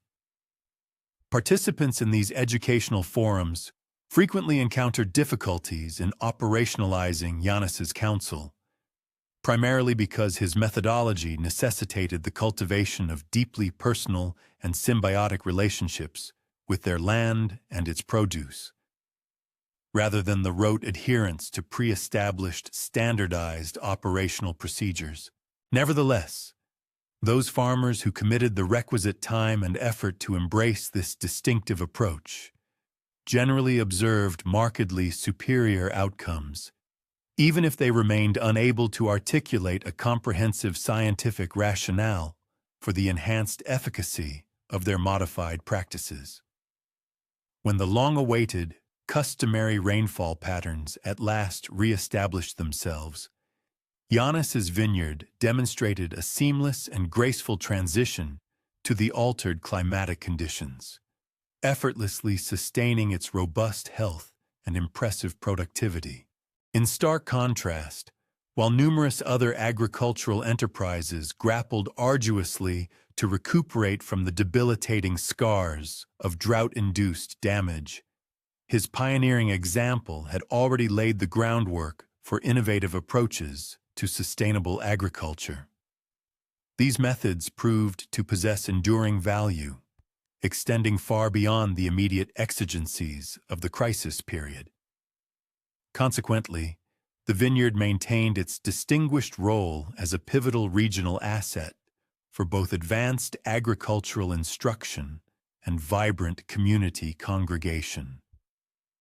Yannis, in the fullness of time, aged with an inherent dignity and serene grace, ultimately entrusting the stewardship of his cherished vineyard to a devoted nephew. This inheritor had not acquired Yannis's profound methodologies through conventional academic instruction, but rather through prolonged years of meticulous observation, diligent emulation, and hands-on practical application. Agricultural researchers, recognizing the enduring significance of this unique enterprise, persisted in their comprehensive study of the property for many years thereafter, assiduously documenting a plethora of innovations in sustainable farming. These groundbreaking practices appeared to possess an uncanny prescience, anticipating future climatic challenges long before they burgeoned into widespread global concerns. Thus, the vineyard solidified its esteemed status as an exemplary paradigm for agricultural strategies that seamlessly integrated venerable traditional wisdom with remarkably adaptive management frameworks. Visitors, in their numerous accounts, frequently commented upon the singular ambiance that pervaded the property, and palpable sensation of inherent abundance and celebratory spirit. Even amidst periods of profound adversity, it was almost as if the very soil and vines of the vineyard retained an ancient, crucial memory concerning the symbiotic interplay between diligent human endeavor and the boundless munificence of the natural world. Individuals who frequented the estate felt embraced not merely as transactional customers or inquisitive students, but rather as integral participants in an enduring, vibrant homage to the indomitable resilience of life itself. A profound testament to the celebration of life's inherent resilience often emerges not from ease, but from the crucible of adversity. Perhaps the most invaluable yields are not always the tangible crops gathered from the earth, but rather the robust communities we assiduously cultivate and the profound wisdom we generously impart during epochs of severe challenge. Similarly, the finest vintages may originate not solely from impeccably grown grapes, but from a deep-seated understanding that true abundance is attainable even amidst the most arduous seasons, and that the act of sharing what we possess inherently multiplies, rather than diminishes, the gifts bestowed upon us. It can be argued that the deity of wine and revelry, Dionysus, imparts his most impactful lessons not through boisterous feasts and unrestrained merriment, but through patient, enduring demonstrations of how genuine joy can indeed burgeon and thrive, even when prevailing conditions appear utterly insurmountable. In the year 1947, a period immediately following the cessation of World War II hostilities, but prior to any substantial signs of national recovery, the country found itself mired in a desperate struggle. It grappled with the pervasive specter of widespread hunger, the debilitating effects of an economic collapse, and the profound social disruption that invariably trailed years of foreign occupation and bitter civil conflict. The nation was still reeling, its populace facing immense hardship. Within the tranquil confines of a small, secluded mountain village known as Spetses, resided a remarkable woman named Dimitra Karpu. Her unassuming garden, though modest in scale, unexpectedly blossomed into the foundational bedrock for an extraordinary, albeit unplanned, experiment in collective community survival. Anyone observing her would have discovered her diligently engaged in labor at sunrise each day, meticulously attending to a patch of land that, against all odds, seemed to defy the limits of conventional productivity, yielding an astonishing bounty. Despite contending with the inherently rocky soil and the unforgiving, harsh mountain climate, Dimitra had made the arduous journey back to her ancestral village. This return followed the devastating loss of both her beloved husband and her home in Athens during the tumultuous war years. She arrived virtually bereft of material possessions, bringing with her nothing but the invaluable agricultural knowledge meticulously gleaned from her grandmother, and an unyielding determination to forge something profoundly life-sustaining from whatever meager resources fate had left at her disposal. The village itself was steeped in a truly desperate plight upon her arrival. A tragic toll had been exacted by the war, with the majority of its young men either perished in conflict or compelled to depart in search of work elsewhere. The remaining households consisted predominantly of the elderly, widows burdened by grief, and vulnerable children, all struggling valiantly to subsist on severely limited resources and agricultural land that had been extensively damaged and neglected. The traditional farming methodologies, once sufficient, were now proving woefully inadequate, failing to produce enough sustenance to satisfy even the most basic nutritional requirements of the inhabitants. Dimitra commenced her ambitious endeavor with a diminutive plot of land situated directly behind the dilapidated, abandoned house she had inherited from distant relatives.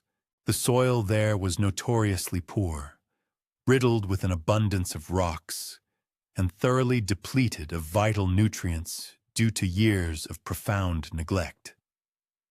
Most villagers, observing these challenging conditions, had long since concluded that any serious agricultural pursuit was utterly impossible and, consequently, focused their scant remaining energy on foraging for wild edibles, raising small livestock, and anxiously awaiting any potential assistance that might trickle down from various relief organizations. Yet, Dimitra approached this formidable challenge with an uncommon blend of systematic patience and a profound, intuitive understanding of the intricate interplay between plants, soil composition, and the prevailing climate. She dedicated weeks, not to immediate planting, but solely to observing the land with meticulous attention. She carefully studied its natural drainage patterns, noted with precision the specific areas where resilient wild plants managed to thrive, and painstakingly identified subtle microclimates that might potentially support diverse varieties of crops. Her neighbors, witnessing her contemplative approach, largely dismissed her efforts, believing she was squandering precious time that ought to have been devoted to more immediate, pressing survival tasks. Her inaugural and highly effective innovation involved the meticulous creation of compost, utilizing materials that everyone else had unequivocally deemed worthless waste. Common kitchen scraps, an abundance of fallen leaves, readily available animal manure, and even, when properly processed, human waste. Every conceivable organic element was meticulously transformed into a potential nutrient-rich fertilizer for soil that had demonstrably lacked proper nourishment for untold years. These compost piles were managed with exceptional care and precision, ensuring optimal decomposition processes while rigorously preventing the creation of any potential health hazards. Remarkably, within her very first growing season, Dimitra's small, carefully tended garden began to produce an astonishing array of vegetables. These were notably larger, visibly healthier, and possessed a far more vibrant flavor profile than anything that had been cultivated in the entire region for many years. Her undeniable success quickly garnered significant attention from her neighbors, who, witnessing the tangible results, began to approach her with earnest inquiries about her distinctive methods and increasingly sought her invaluable advice concerning their own modest agricultural projects. Rather than selfishly guarding her newfound knowledge or attempting to capitalize financially on her remarkable success, Dimitra, with characteristic generosity, began to freely share both vital information and essential resources with anyone who demonstrated a genuine and sincere interest in learning.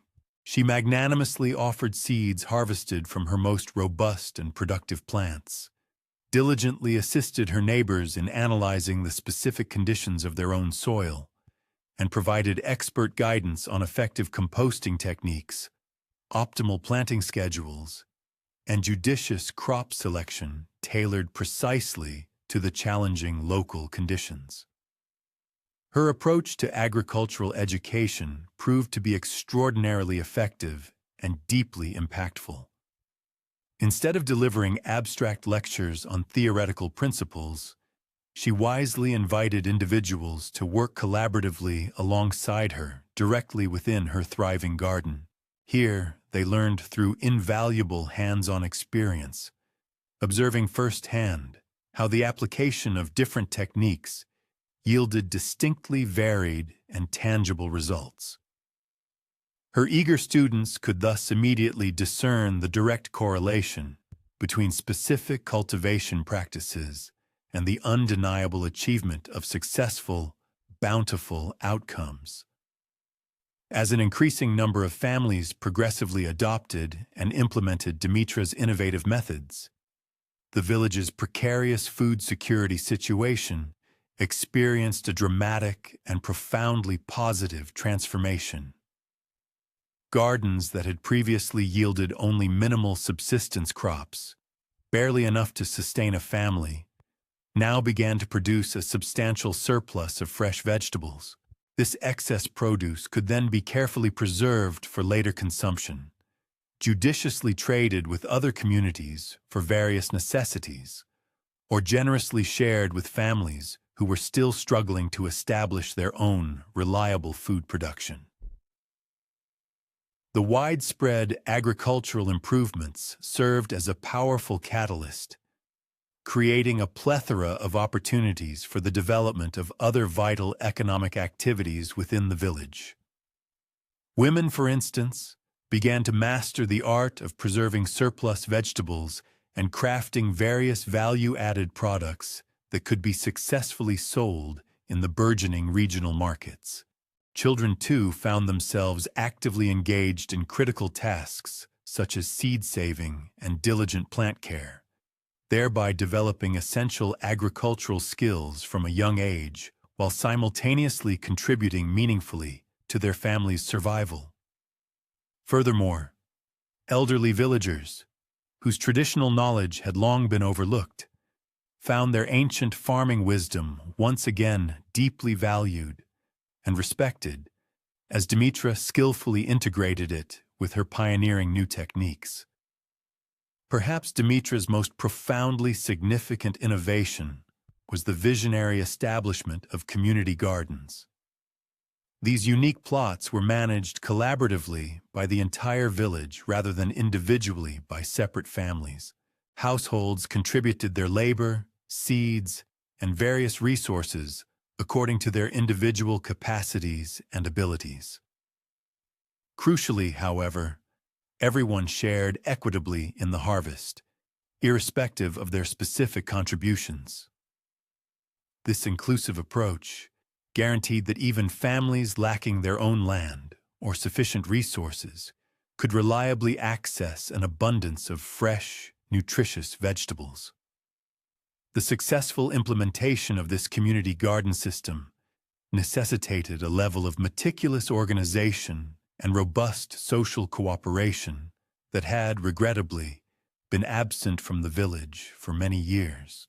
Dimitra skillfully facilitated regular meetings where families collectively planned crop selections, meticulously scheduled work assignments, and democratically decided upon the fair distribution of the harvest. These gatherings, beyond their practical utility, gradually evolved into vitally important social events that played a pivotal role in rebuilding the fractured community connections that had been severely disrupted by the ravages of war and prolonged economic hardship. By the year 1948, a mere 2 growing seasons after Dimitra's arrival, the village had not only achieved complete self-sufficiency in feeding its entire population adequately, but it was also consistently producing surplus crops. This excess produce could then be strategically traded with neighboring communities for other essential necessities, thus fostering inter-village cooperation. The remarkable transformation from a state of near starvation to robust food security had been accomplished in an astonishingly short period, entirely through the ingenious utilization of local resources and the collective effort of its resilient inhabitants, with minimal external aid. News of this remarkable turnaround eventually reached wider circles. Government officials and representatives from various relief organizations began making visits to the village, eager to meticulously study how such a dramatic and sustained improvement had been achieved with such minimal outside assistance. They discovered a community that had not only developed highly sophisticated agricultural techniques, but also cultivated extraordinarily effective social cooperation and innovative economic strategies, a holistic model that held immense potential for replication in other struggling regions. Dimitra's explanations of their success consistently emphasized the paramount importance of practical cooperation and patient, systematic observation, rather than attributing it to any revolutionary techniques or the acquisition of special, external resources. She steadfastly maintained that their achievements stemmed from the diligent and systematic application of traditional knowledge, the effective and equitable sharing of communal resources, and crucially, the unwavering community commitment to mutual support during exceptionally difficult times. Consequently, the village itself transformed into an unofficial training center.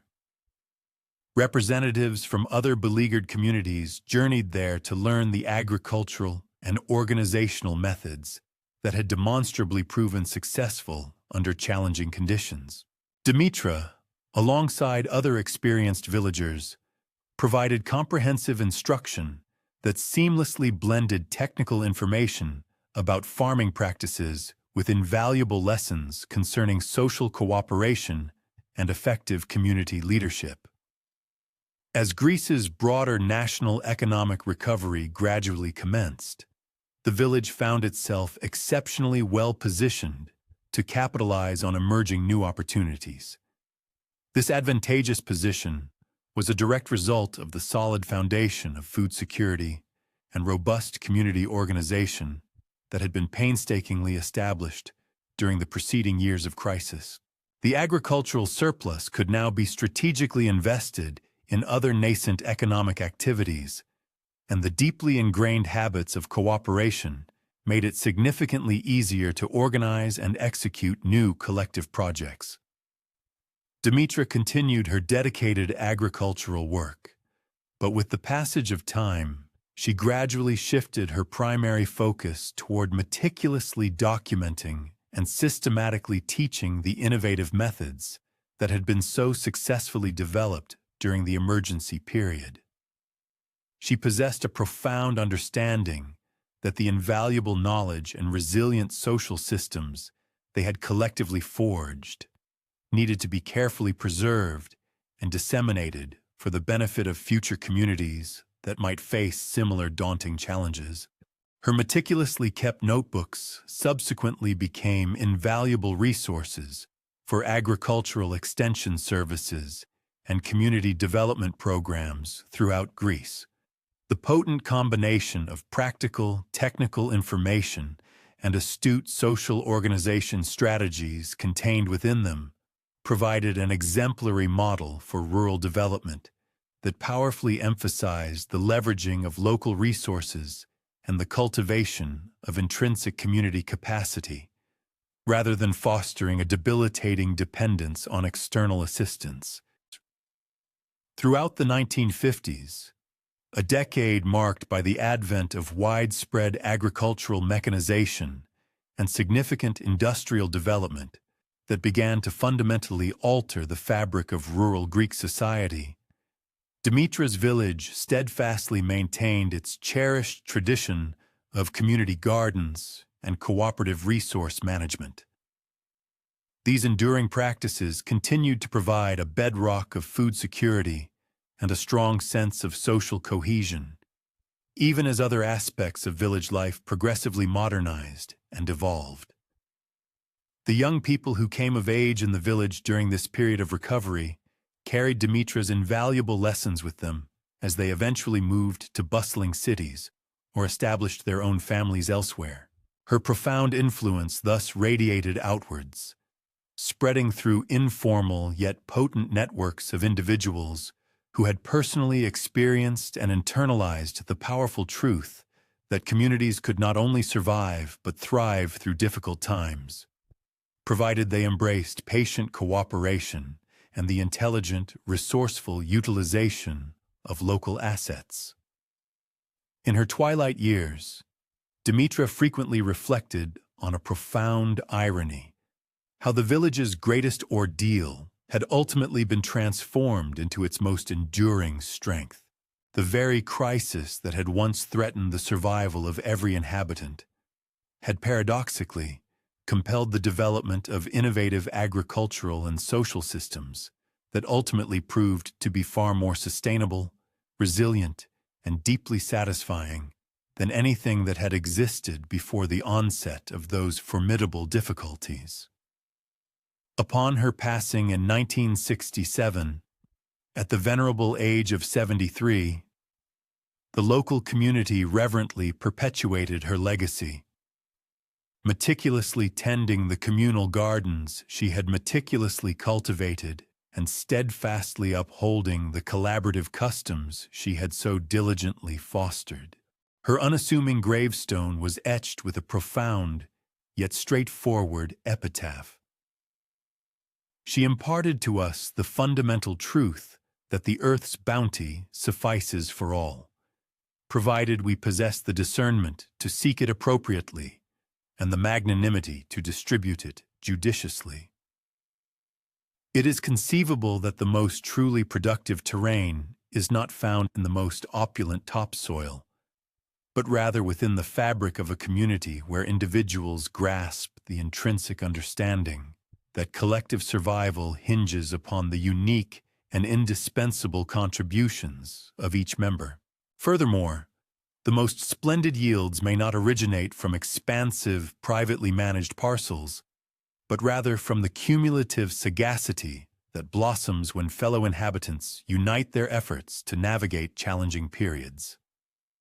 Occasionally, the very deity presiding over agriculture and verdant growth imparts her most potent lessons not through sudden, miraculous profusion, but through persistent, tangible illustrations that sufficiency is indeed attainable when intellect, diligent labor, and compassionate spirits are harmoniously interwoven.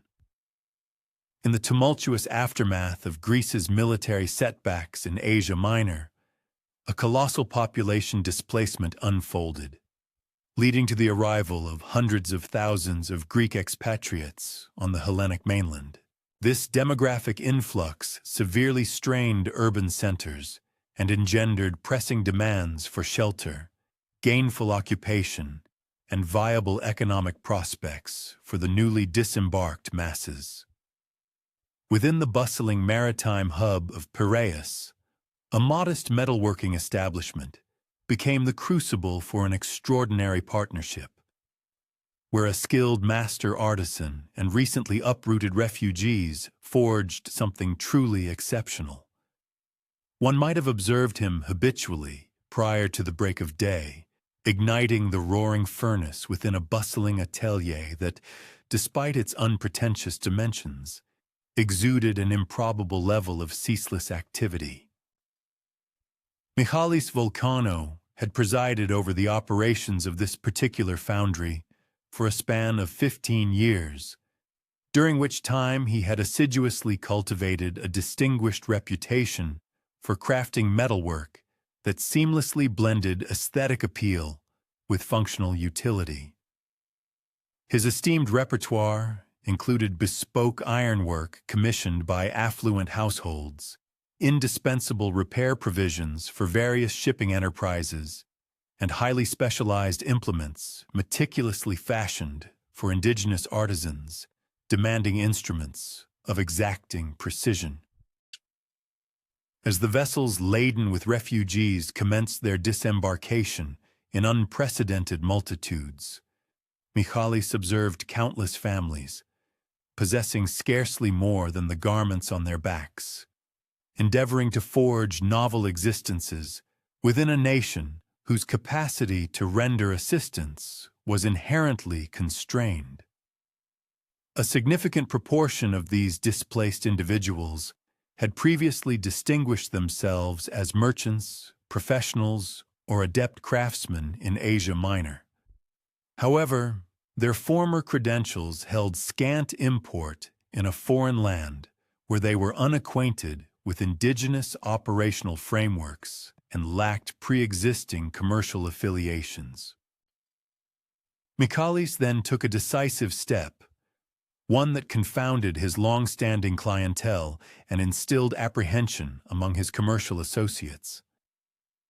Rather than continuing his lucrative bespoke commissions, he initiated a program of providing both gainful employment and vocational instruction to refugees who possessed any aptitude or prior involvement in metalworking, implement fabrication, or analogous artisanal skills.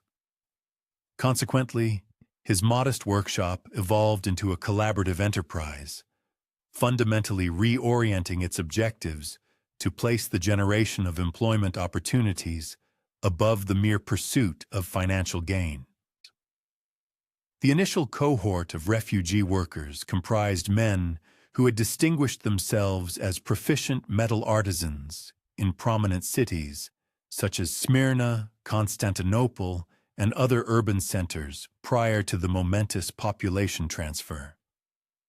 These individuals introduced a wealth of technical expertise and design philosophies previously unpracticed in mainland Greece, thereby fostering avenues for groundbreaking innovations that neither the refugees in isolation nor Michalis operating independently could have possibly conceived. The burgeoning workshop commenced the fabrication of articles that ingeniously interwove conventional Greek metalworking practices with the distinct Ottoman and Byzantine methodologies meticulously preserved in the memories of the refugees from their ancestral dwellings. Such amalgamated designs resulted in a range of singular products, which resonated strongly with patrons seeking items simultaneously recognizable and uniquely characteristic. Ironwork that eloquently articulated Greece's multifaceted cultural legacy, transcending mere adherence to prevailing mainland aesthetics. Georgios Kanakos, a seasoned professional who had previously overseen a substantial metalwork enterprise in Trebizond prior to the population displacement, contributed invaluable insights into specialized alloys and sophisticated finishing processes, thereby enabling the workshop to undertake commissions that had hitherto lain outside its technical purview. His profound specialized knowledge harmoniously augmented Michalis's astute grasp of indigenous commercial environments and operational procedures, thus forging a synergistic alliance that significantly enhanced the respective proficiencies of both individuals. With the increasing dissemination of information regarding the workshop's impressive capabilities and its unwavering dedication to providing opportunities for refugees, commissions started to materialize from hitherto unforeseen channels. Various other refugee enclaves sought bespoke metalwork for the newly consecrated Orthodox churches taking root within their burgeoning settlements. Simultaneously, maritime shipping firms required bespoke apparatus that married robust longevity with the intricate ornamental detailing that the adept refugee artisans were uniquely positioned to supply. The burgeoning triumph of the workshop naturally generated further avenues for the employment of displaced individuals. However, this expansion necessitated considerations beyond the simple recruitment of supplementary personnel. The newly engaged workers required suitable accommodation. Their families, in turn, needed seamless assimilation into the existing local communities. Moreover, the enterprise itself demanded robust organizational frameworks capable of managing swift proliferation without compromising its established benchmarks of quality.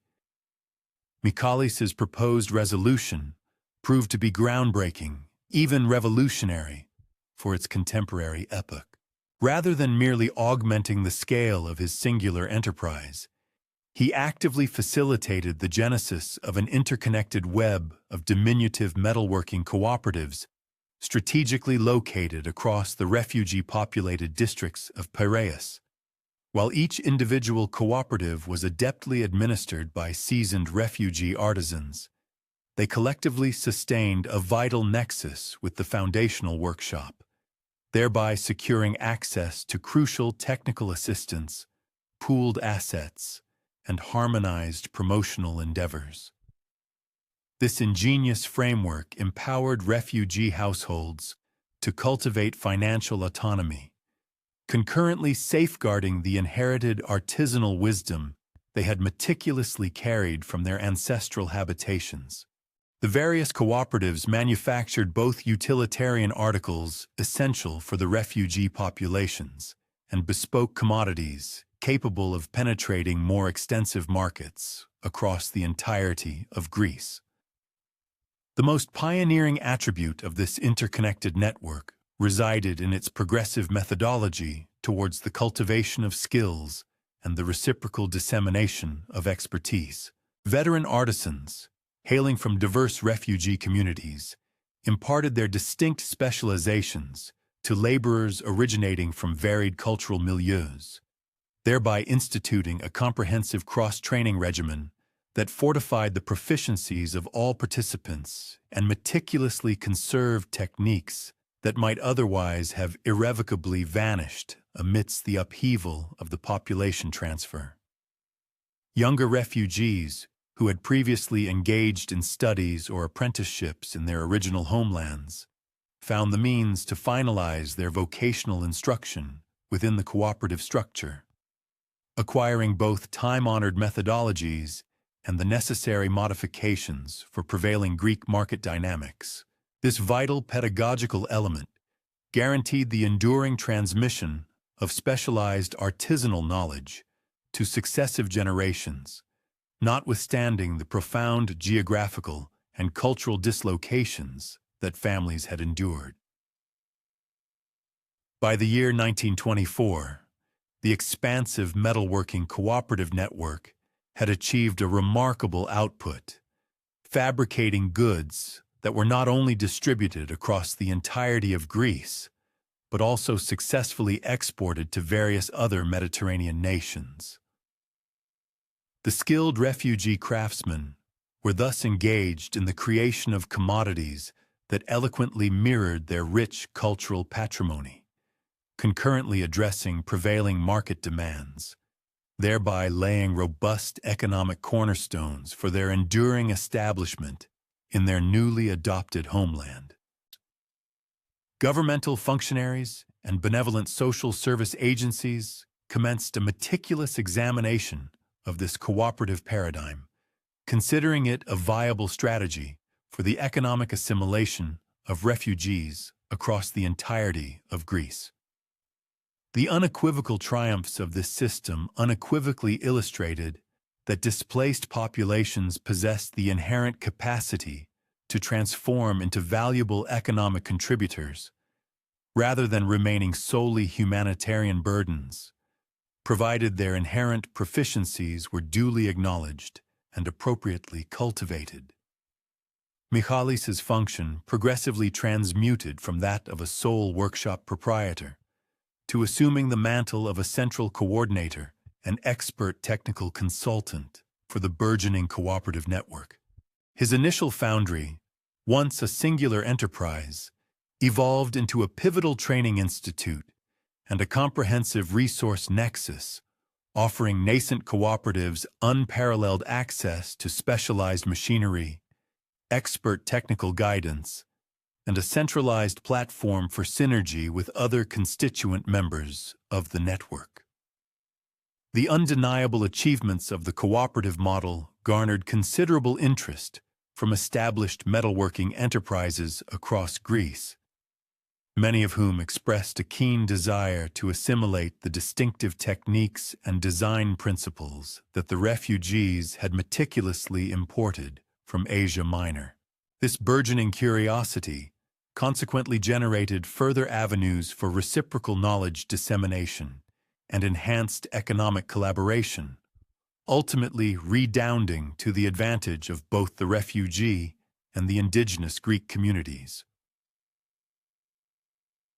As the decade of the 1920s advanced and the economic landscape of Greece progressively attained stability, the established metalworking cooperatives underwent a transformation into enduring commercial entities, steadfastly providing employment for successive generations of refugee households. A significant number of these entities flourished into prosperous autonomous businesses, which, while upholding the foundational tenets of cooperation, simultaneously cultivated their own unique specializations and carved out distinctive market segments. The pervasive influence of this cooperative network transcended mere economic considerations. These cooperatives organically developed into vital communal hubs, affording refugee families a space to nurture their cultural affinities, even as they assimilated into their novel national environment.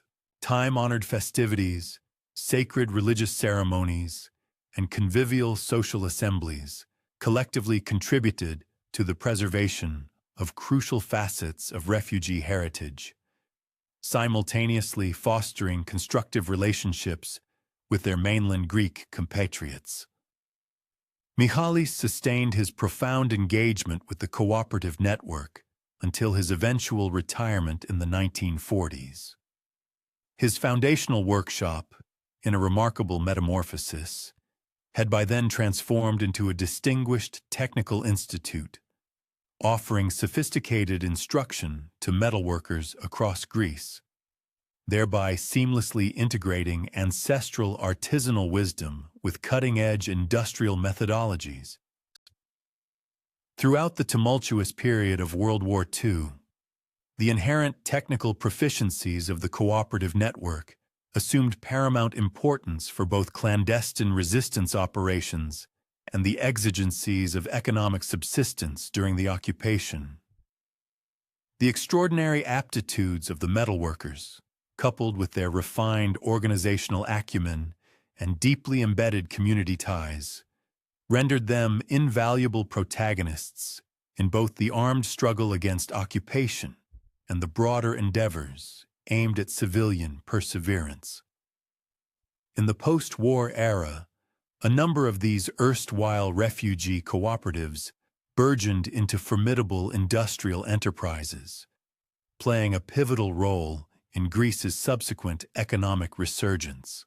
Their enduring success served as a compelling testament to the fact that populations dislocated by geopolitical upheavals possess the inherent potential to become wellsprings of economic ingenuity and profound cultural augmentation, provided their latent talents are duly acknowledged and judiciously cultivated. These innate abilities and acquired proficiencies were not only acknowledged, but also meticulously cultivated and refined, ensuring their optimal application and growth within the community. During the transformative decade of the 1960s, when Greece embarked upon an era of accelerated industrial expansion and modernization, a multitude of innovative techniques and robust organizational principles, originally forged within the crucible of the refugee metalworking cooperatives, found widespread acceptance and subsequent integration by more substantial manufacturing enterprises across the nation. This ingenious synthesis, blending profound traditional artisanal knowledge with progressive cooperative management methodologies, had serendipitously engendered production paradigms that ultimately demonstrated immense utility and significant advantages when applied to the demands of contemporary industrial processes and large-scale manufacturing endeavors.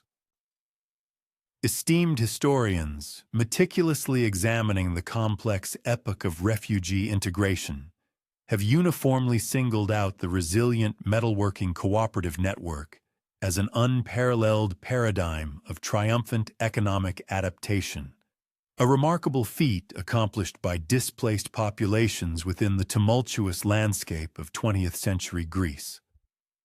This pioneering organizational model, renowned for its efficacy, subsequently exerted a profound influence, shaping both refugee assistance policies and overarching economic development strategies across the broader Mediterranean region, offering a blueprint for resilience and self-sufficiency. Upon the passing of Michalis in 1952, at the respectable age of 68, his somber funeral procession was graced by the presence of hundreds of individuals, each profoundly affected and irrevocably transformed by his extraordinary benevolence. These mourners bore witness to the indelible impact of his generosity, his unwavering readiness to open his workshop, impart his invaluable expertise, and extend his crucial business connections to refugees who had arrived in their new land, utterly devoid of material possessions, yet rich with inherent skills and an unyielding resolve to painstakingly reconstruct their shattered existences. It is a profound contemplation that perhaps the most formidable and resilient metals are not solely products of the most intense and scorching fires, but rather are meticulously sculpted through the patient, synergistic collaboration of adept hands. Hands that possess an intuitive understanding of how disparate techniques can harmoniously interweave and mutually enhance one another. Furthermore, one might muse that the most truly valuable instruments are not necessarily those painstakingly fashioned by solitary, peerless masters, but instead are those brought into being when entire communities pool their collective wisdom, converging their efforts and laboring in concert towards the achievement of common aspirations. Indeed, the ancient deity presiding over the forge and the destructive yet creative power of fire often imparts his most potent lessons, not through ostentatious and dramatic exhibitions of raw might, but through understated yet profound demonstrations, revealing that the most enduring and significant creations are invariably born from a spirit of profound cooperation, a deep-seated reverence for inherent skill, and an altruistic willingness to disseminate one's accumulated knowledge with all those who earnestly seek enlightenment and growth. Story 10. Hermes and the Courier's Secret Letters in Occupied Greece. This compelling narrative unfolds against the bleak backdrop of the most harrowing chapter in modern Greek history, specifically during the brutal German occupation that spanned from 1941 to 1944. In this oppressive era, every facet of communication was rigorously monitored. Personal travel was severely curtailed, and all clandestine resistance operations demanded an unparalleled degree of absolute secrecy and discretion to ensure their very survival. Within the beleaguered city of occupied Athens resided a modest postal worker named Hermes, whose outwardly unremarkable daily duties would, unbeknownst to many, prove pivotal to the continued existence and operational viability of resistance networks scattered across the entirety of central Greece. One might have observed him diligently each morning within the bustling confines of the central post office, meticulously sifting through stacks of official government correspondence, heavily censored private letters, and ubiquitous propaganda materials, items that constituted the overwhelming majority of the postal system's traffic under the severe strictures of occupation.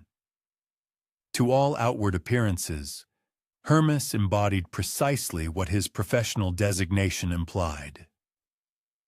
An unassuming, middle-aged civil servant, a veteran of 2 decades in the communications sector, who seemingly navigated these impossible times by maintaining a low profile, scrupulously adhering to all imposed regulations, and simply striving to preserve his employment amidst pervasive hardship. His fellow postal employees perceived absolutely nothing out of the ordinary regarding his meticulous work habits, his unwavering efficiency, or his exceptional aptitude for navigating the intricate routing demands that the occupying German authorities had stringently imposed upon the already burdened postal infrastructure. Hermes adeptly processed a deluge of official correspondence, meticulously managed international mail consignments in strict accordance with draconian German censorship protocols, and expertly oversaw the voluminous bureaucratic paperwork essential for sustaining the operational capacity of postal services, even amidst the widespread disruptions of wartime and significant personnel deficiencies. What remained entirely imperceptible to his unsuspecting colleagues, however, was the profound and extraordinary comprehension Hermes had painstakingly cultivated regarding intricate communication patterns, the nuances of document security, and the clandestine architecture of information networks. An understanding that vastly transcended the conventional requirements of his official civil service role. The depth of his specialized knowledge appeared to stem from an extensive, almost intuitive lifetime of engagement with international correspondence, highly sensitive diplomatic communications, and exceedingly complex message routing protocols, an expertise that simply could not be adequately accounted for or logically explained by his officially recorded work history alone. The German occupation authorities had, with ruthless efficiency, instituted an ironclad regime of stringent controls over every conceivable form of postal communication within the occupied territories. Letters were systematically intercepted, opened, and meticulously scrutinized. Any correspondence deemed even remotely suspicious was summarily confiscated, and individuals apprehended for transmitting unauthorized information confronted the gravest penalties, ranging from prolonged imprisonment to summary execution. Consequently, the entire postal system had been fundamentally transformed, evolving into a pervasive surveillance apparatus, serving the occupier's intelligence needs as much as its nominal function as a public communication service. Notwithstanding these pervasive and life-threatening restrictions, the disparate resistance factions operating across the breadth of Greece urgently required dependable conduits to effectively coordinate their clandestine activities, securely disseminate vital intelligence, and sustain crucial intercommunication among their scattered cells, which operated in vastly different geographical regions. Conventional communication methodologies were fraught with unacceptable perils, rendering them impractical. Yet, the very essence of resistance operations would be utterly unfeasible without some form of secure and reliable information exchange to bind them together. It was Hermes, working with an almost imperceptible discretion, who quietly emerged as the ingenious solution to this seemingly insurmountable conundrum. Operating entirely within the ostensibly legitimate confines of the official postal system, he meticulously devised and refined clandestine methodologies for transmitting highly sensitive resistance information. These methods were crafted with such masterful subtlety that they invariably appeared to conform flawlessly to the exacting occupation regulations, all the while subtly and effectively facilitating illicit, yet vital, communication channels between resistance groups operating across central Greece and extending their reach far into other territories. The modus operandi he perfected was truly extraordinary, distinguished by its unparalleled subtlety and profound sophistication. Instead of resorting to overt attempts at concealing prescribed messages or constructing easily discernible secret communication networks that would inevitably draw unwanted scrutiny, Hermes ingeniously embedded critical resistance intelligence directly within legitimate, ostensibly innocuous postal communications. These cleverly disguised messages then proceeded to pass through the standard, rigorous censorship procedures entirely undetected, raising not the slightest flicker of suspicion from the vigilant occupation authorities. For instance, seemingly mundane business correspondence exchanged between commercial enterprises might surreptitiously convey crucial intelligence regarding German troop deployments, ingeniously camouflaged as routine shipping schedules or logistical updates. Similarly, intimate family letters could clandestinely embed vital details about resistant safe houses, artfully woven into narratives about relatives' health updates or innocuous discussions concerning housing arrangements. Remarkably, even official government communications, originating from within the occupation's own administrative structures, were occasionally subjected to subtle modifications, allowing them to carry invaluable intelligence directly beneficial to ongoing resistance operations. The intricate nature of this clandestine system demanded nothing less than extraordinary precision and an impeccable, almost clairvoyant understanding of the precise operational mechanics of German censorship. Hermes was compelled to possess an intimate knowledge of exactly which linguistic nuances and specific categories of information would successfully clear inspection, how to subtly alter documents without leaving any discernible traces that might betray their manipulation, and, crucially, how to synchronize his efforts with his various resistance contacts without inadvertently establishing detectable patterns that the omnipresent surveillance apparatus might recognize and exploit. The sustained triumph of his elaborate deception hinged entirely upon his unwavering ability to project and maintain an utterly normal and unremarkable outward appearance and demeanor, even while masterminding a sprawling and immensely complex information network. This intricate web seamlessly linked resistance cells stretching from the bustling capital of Athens to the northern metropolis of Thessaloniki, and from remote mountain enclaves down to vital port cities along the coast. Any misstep, any momentary lapse in his meticulously crafted facade, held the catastrophic potential to expose not merely Hermes himself to the brutal retribution of the occupiers, but also scores of individuals whose very lives were inextricably reliant upon the absolute security and integrity of his clandestine communication channels. Maria Alexandro, a courageous individual who served as a secretary within a seemingly innocuous shipping company, which in reality functioned as a vital resistance front, later recounted the system's operation with a mixture of awe and apprehension. She characterized it as nothing short of miraculous in its consistent effectiveness, yet simultaneously terrifying in the sheer magnitude of the risks it entailed. Crucial intelligence, indispensable to the strategic planning and operational execution of resistance leaders, would materialize, subtly embedded within the most routine and unremarkable business documents.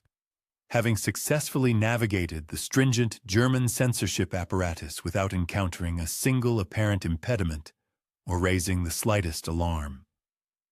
The paramount and most critical function of this intricate network was the precise coordination of sabotage operations, undertakings that inherently demanded meticulously accurate timing and highly specific location intelligence. Ambitious endeavors, such as the destruction of vital bridges, the disruption of crucial German supply lines, and synchronized assaults on enemy installations, could only be conceived and executed successfully when resistance groups possessed unimpeachable intelligence concerning their designated targets, the prevailing security arrangements, and the narrow critical windows of opportunity for action. Hermes masterfully facilitated this essential coordination by ingeniously embedding granular operational details within what appeared to be utterly innocent and innocuous correspondence. For example, a seemingly benign letter discussing family vacation plans or upcoming leisurely excursions might, in fact, subtly convey critical intelligence concerning German patrol schedules or troop movements. Likewise, routine business correspondence pertaining to delivery routes or logistical arrangements could clandestinely incorporate highly sensitive specifics regarding bridge vulnerabilities, structural weaknesses, and the precise security arrangements guarding such strategic points. As the burgeoning resistance movement gained momentum and expanded its reach, and concurrently, as German countermeasures grew progressively more sophisticated and formidable, Hermes's ingenious communication system underwent a continuous process of evolution and refinement. This constant adaptation was crucial for maintaining an impregnable level of security while simultaneously managing an ever-increasing volume of highly sensitive intelligence. His methods, though becoming increasingly elaborate and complex, also became demonstrably more secure, deftly adapting to the evolving surveillance techniques employed by the occupation forces and responding dynamically to the shifting operational requirements of the resistance. The profound efficacy and ultimate success of this extraordinary system were not solely quantifiable by the sheer number or strategic impact of the resistance operations it enabled and facilitated, but equally, and perhaps even more significantly, by its absolute unwavering invisibility to the penetrating gaze of German intelligence, remaining an entirely undetected phantom within their own communication channels. For the entire duration of the arduous occupation, German authorities remained utterly oblivious to the astonishing fact that their meticulously controlled postal censorship system was being ingeniously subverted and repurposed to surreptitiously facilitate the very resistance communications they so desperately sought to suppress.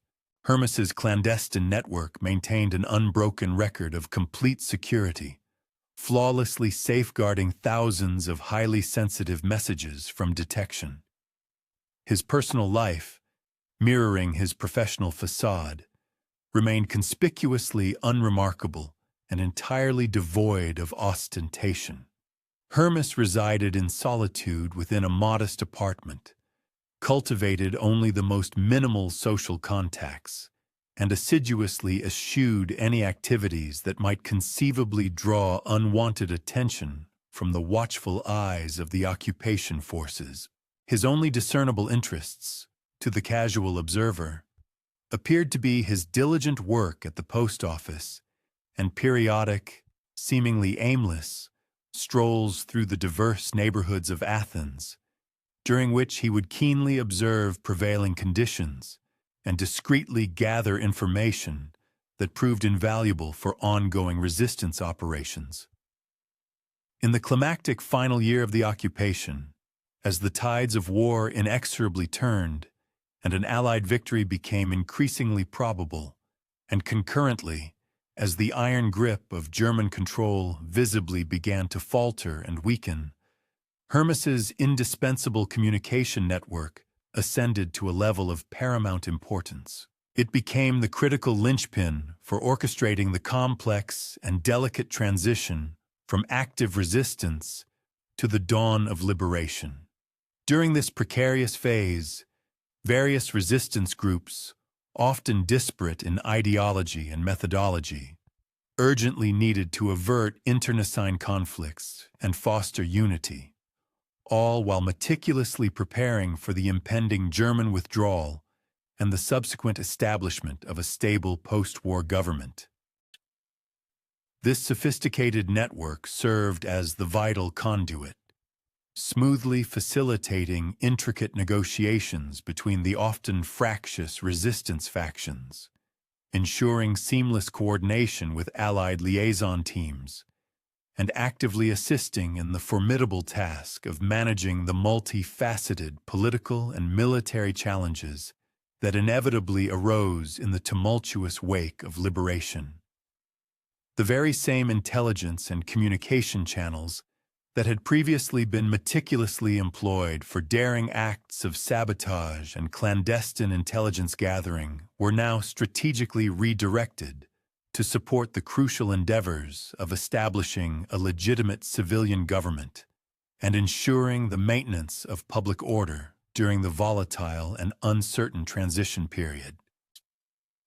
When the German occupation forces eventually commenced their final, definitive withdrawal from Athens in October 1944, Hermes, with an almost uncanny composure, continued his daily duties at the Central Post Office precisely as if absolutely nothing of consequence had transpired. His unsuspecting colleagues observed not the slightest alteration in his customary behavior or his professional responsibilities. The extraordinary, intricate communication network, which had so valiantly and effectively underpinned resistance operations throughout the entirety of the brutal occupation, simply vanished into the annals of unwritten history, dissipating as completely and mysteriously as if it had never, for a single moment, truly existed. The individual in question seemed to vanish into thin air, leaving no discernible trace of their prior existence, almost as if they had been erased from the annals of time. Following the cessation of hostilities, thorough inquiries conducted by Greek intelligence agencies and their allied counterparts uncovered a wealth of compelling evidence pertaining to highly advanced and intricate resistance communication networks. However, these seasoned investigators remained utterly perplexed as to the precise mechanisms by which such remarkably secure conduits for information had been sustained throughout the arduous period of German occupation. The sheer sophistication of the technical prowess and the exemplary level of organizational synergy attained by these networks appeared to defy conventional understanding, seemingly far surpassing the potential scope of operations, considering the stringent security protocols and pervasive surveillance apparatus meticulously established by the German authorities. In the aftermath of the conflict, numerous prominent figures within the resistance movement made concerted efforts to ascertain the whereabouts of Hermes, with the dual purpose of formally recognizing his invaluable contributions and meticulously documenting his unique operational methodologies for posterity within historical archives. Nevertheless, it was discovered that he had vacated his role at the National Post Office mere moments after the country's liberation, and all subsequent endeavors to track his movements proved entirely fruitless. While official personnel dossiers confirmed the proper termination of his service, a complete absence of any forwarding address or details concerning subsequent professional engagements rendered further pursuit impossible. Throughout the ensuing decades that succeeded the war, scholars meticulously researching the intricate domain of resistance communications invariably observed the remarkable efficacy of the clandestine information networks that had functioned seamlessly throughout the period of occupation. Yet, they perpetually grappled with the elusive explanation of how such remarkably sophisticated systems had managed to persist without detection. The exemplary level of coordination and impenetrable security that had been demonstrably achieved strongly implied an organizational capacity far surpassing what the documented and officially recognized resources of the resistance movement were theoretically capable of sustaining. Former combatants and seasoned operatives of the resistance movement would, from time to time, allude to an enigmatic figure employed by the Postal Service who had, by some inexplicable means, enabled the unimpeded flow of vital communications during times when such endeavors appeared utterly insurmountable. Their accounts frequently recounted missives that materialized precisely at the opportune moment, intelligence reports characterized by unfailing accuracy, and a level of strategic coordination that consistently paved the way for successful operations, even in the face of the pervasive and overwhelming surveillance capabilities deployed by the German forces. These anecdotal mentions, while invariably imbued with profound respect, remained conspicuously imprecise and circumspect. It was as if the seasoned resistance veterans instinctively comprehended that certain pivotal contributions were simply too intrinsically sensitive or perilous to be exhaustively documented, even many decades removed from the actual occurrences. They appeared to implicitly understand that the highest tribute to particular modes of dedicated service was best rendered by perpetuating the very veil of discretion and anonymity that had, in the first instance, rendered such remarkable feats achievable. The very edifice of the post office where Hermes had once toiled underwent a series of comprehensive renovations throughout the subsequent post-war decades. Yet, long-serving employees would, on sporadic occasions, recount a collection of peculiar and extraordinary incidents.